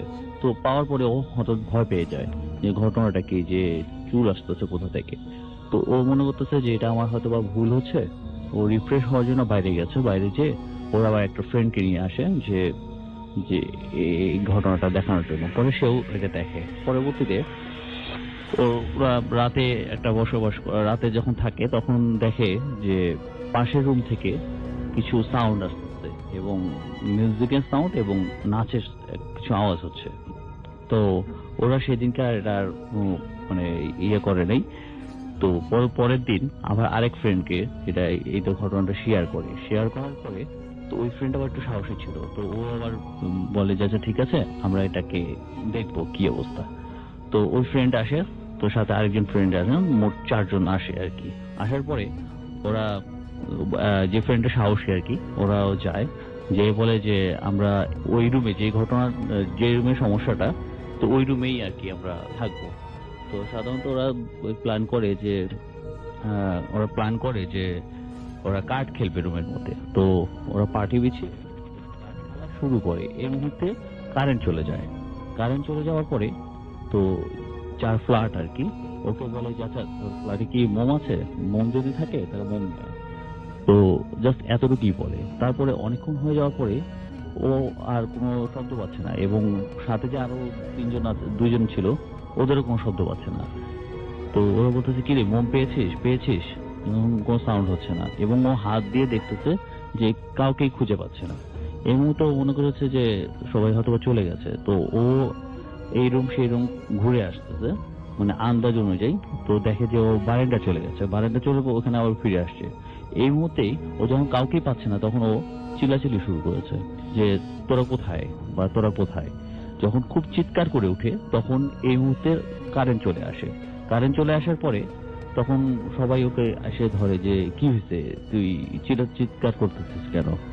তো তখন বলতেছে যে তোরা এতক্ষণ কোথায় ছিলি, আমি যে চিৎকার করতেছি কোথায়, আমরা তো এখানেই ছিলাম। এবং তখন ঘটনাটা হচ্ছে যে আরেক ফ্রেন্ড বলতেছে যে আচ্ছা তুই যে কখন উঠলি, আমরা 4 জনই তো 4 জনের হাত ধরেছিলাম, কিন্তু তুই কখন উঠলি? তো ঘটনাটা হচ্ছে এরকমই আর কি, যে ওই ফ্ল্যাটের মধ্যে এই ধরনেরই মানে প্যারানর্মাল হয় আর কি। অনেক ধন্যবাদ আপনাকে। ডিয়ার লিসেনার, আশা করি আজকের এপিসোডটি সকলের কাছে ভালো লেগেছে।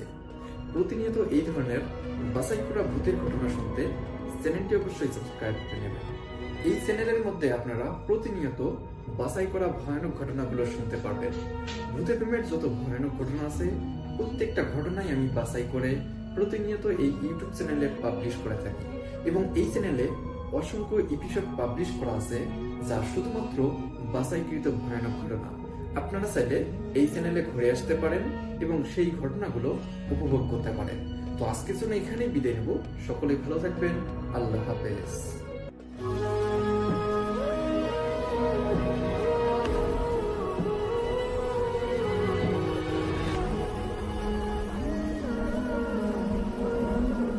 আসসালামু আলাইকুম প্রিয় লিসেনার্স, আশা করছি আপনারা সবাই ভালো আছেন এবং আনন্দ রয়েছেন। প্রতিদিনই নেই আজকে কিন্তু চলে আসলাম আপনাদের মাঝে নতুন গল্প শোনানোর জন্য। তাই আর একটু যারা যারা ভিডিওটি প্লে করেছেন আশা করবো ভিডিওটি শেষ পর্যন্ত সাথেই থাকবেন। গল্পটি আমাদের কাছে লিখছেন ফরিদ থেকে মোহাম্মদ নাসিম। তিনি যদি আমাদের আজকে করার চেষ্টা করবেন। রাত তখন প্রায় 2টা বাজে। শহরের প্রাচীন আল নূর হাসপাতালটা নিস্তব্ধ। বাহিরে শুধু বাতাসের গুঞ্জন আর মাঝে মাঝে কুকুরের হুহু ডাক। হাসপাতালটা একসময় খুব ব্যস্ত ছিল। কয়েক বছর ভয়াবহ আগুনে একসাথে প্রায় 17 জন রোগী মারা যায়। তারপর থেকে লোকেরা বলে সেই মৃতদের আত্মারা এখনো এই ভবনের ভিতরে ঘোরাফেরা করে।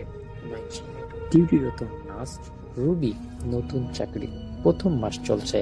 সবাই ওকে আগেই সাবধান করে দিয়েছে রাতের 12টার পর 2য় তলার পুরনো ওয়ার্ডে যেন কোনোভাবেই না যায়।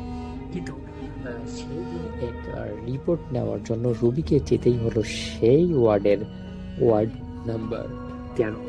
দরজাটা আধো খোলা ছিল।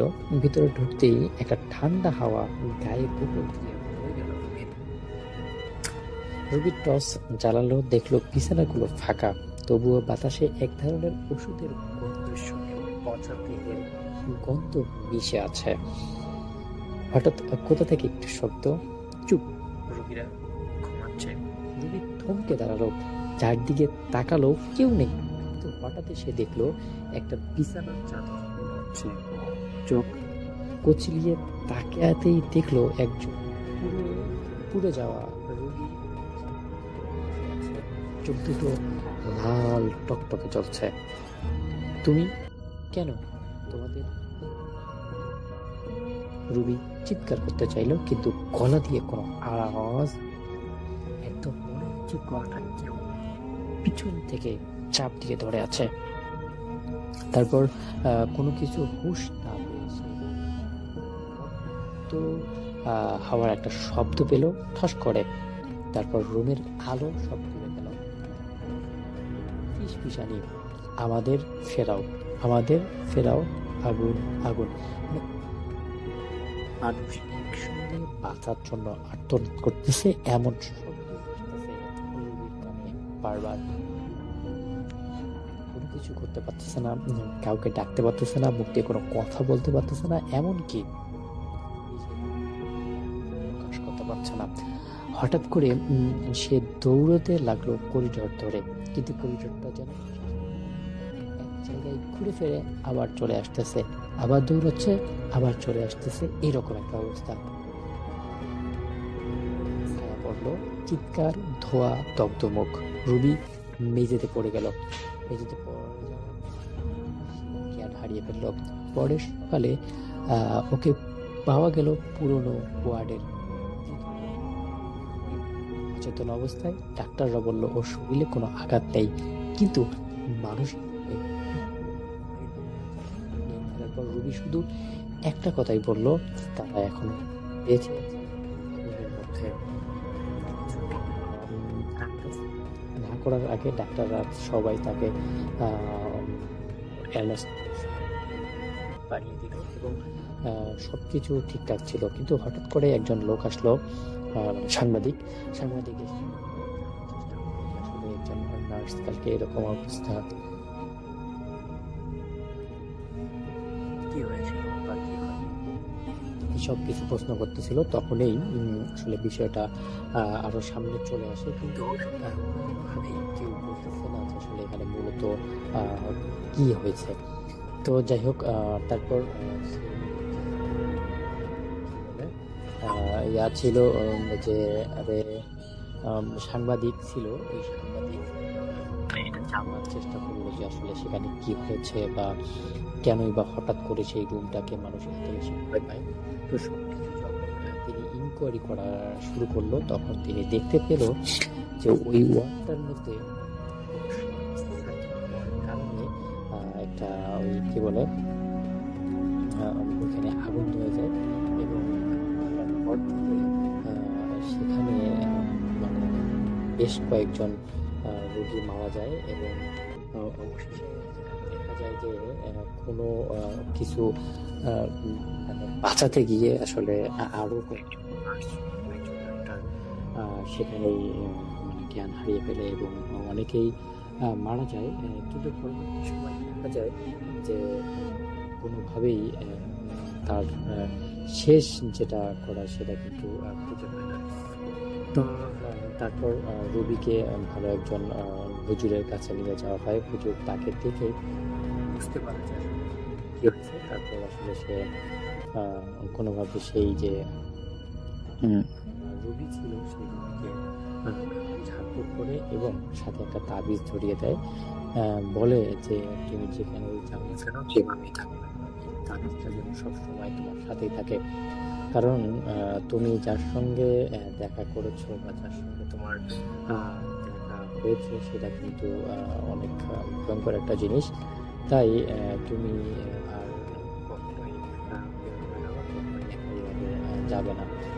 তো এই কথা শোনার পর রবি আসলে অনেকটা চিন্তিত হয়ে পড়লো। কিন্তু পরবর্তী সময় আসলে তার যে তাবিজটা ছিল সেই তাবিজটা যতক্ষণ তার সাথে থাকে তখন তার কোনো কিছু হয় না, কিন্তু কিছুক্ষণের জন্য যখন তার তাবিজটা তার কাছ থেকে চলে যায় তখনই সে নানা রকম অদ্ভুত কাজকর্ম শব্দ শুনতে পায়। আসলে বিজ্ঞান বা সায়েন্স এটাকে অবিশ্বাস করলে যে একজন নার্স হয়ে অবস্থার মধ্যে সে পড়েছে। তো দর্শক, আসলে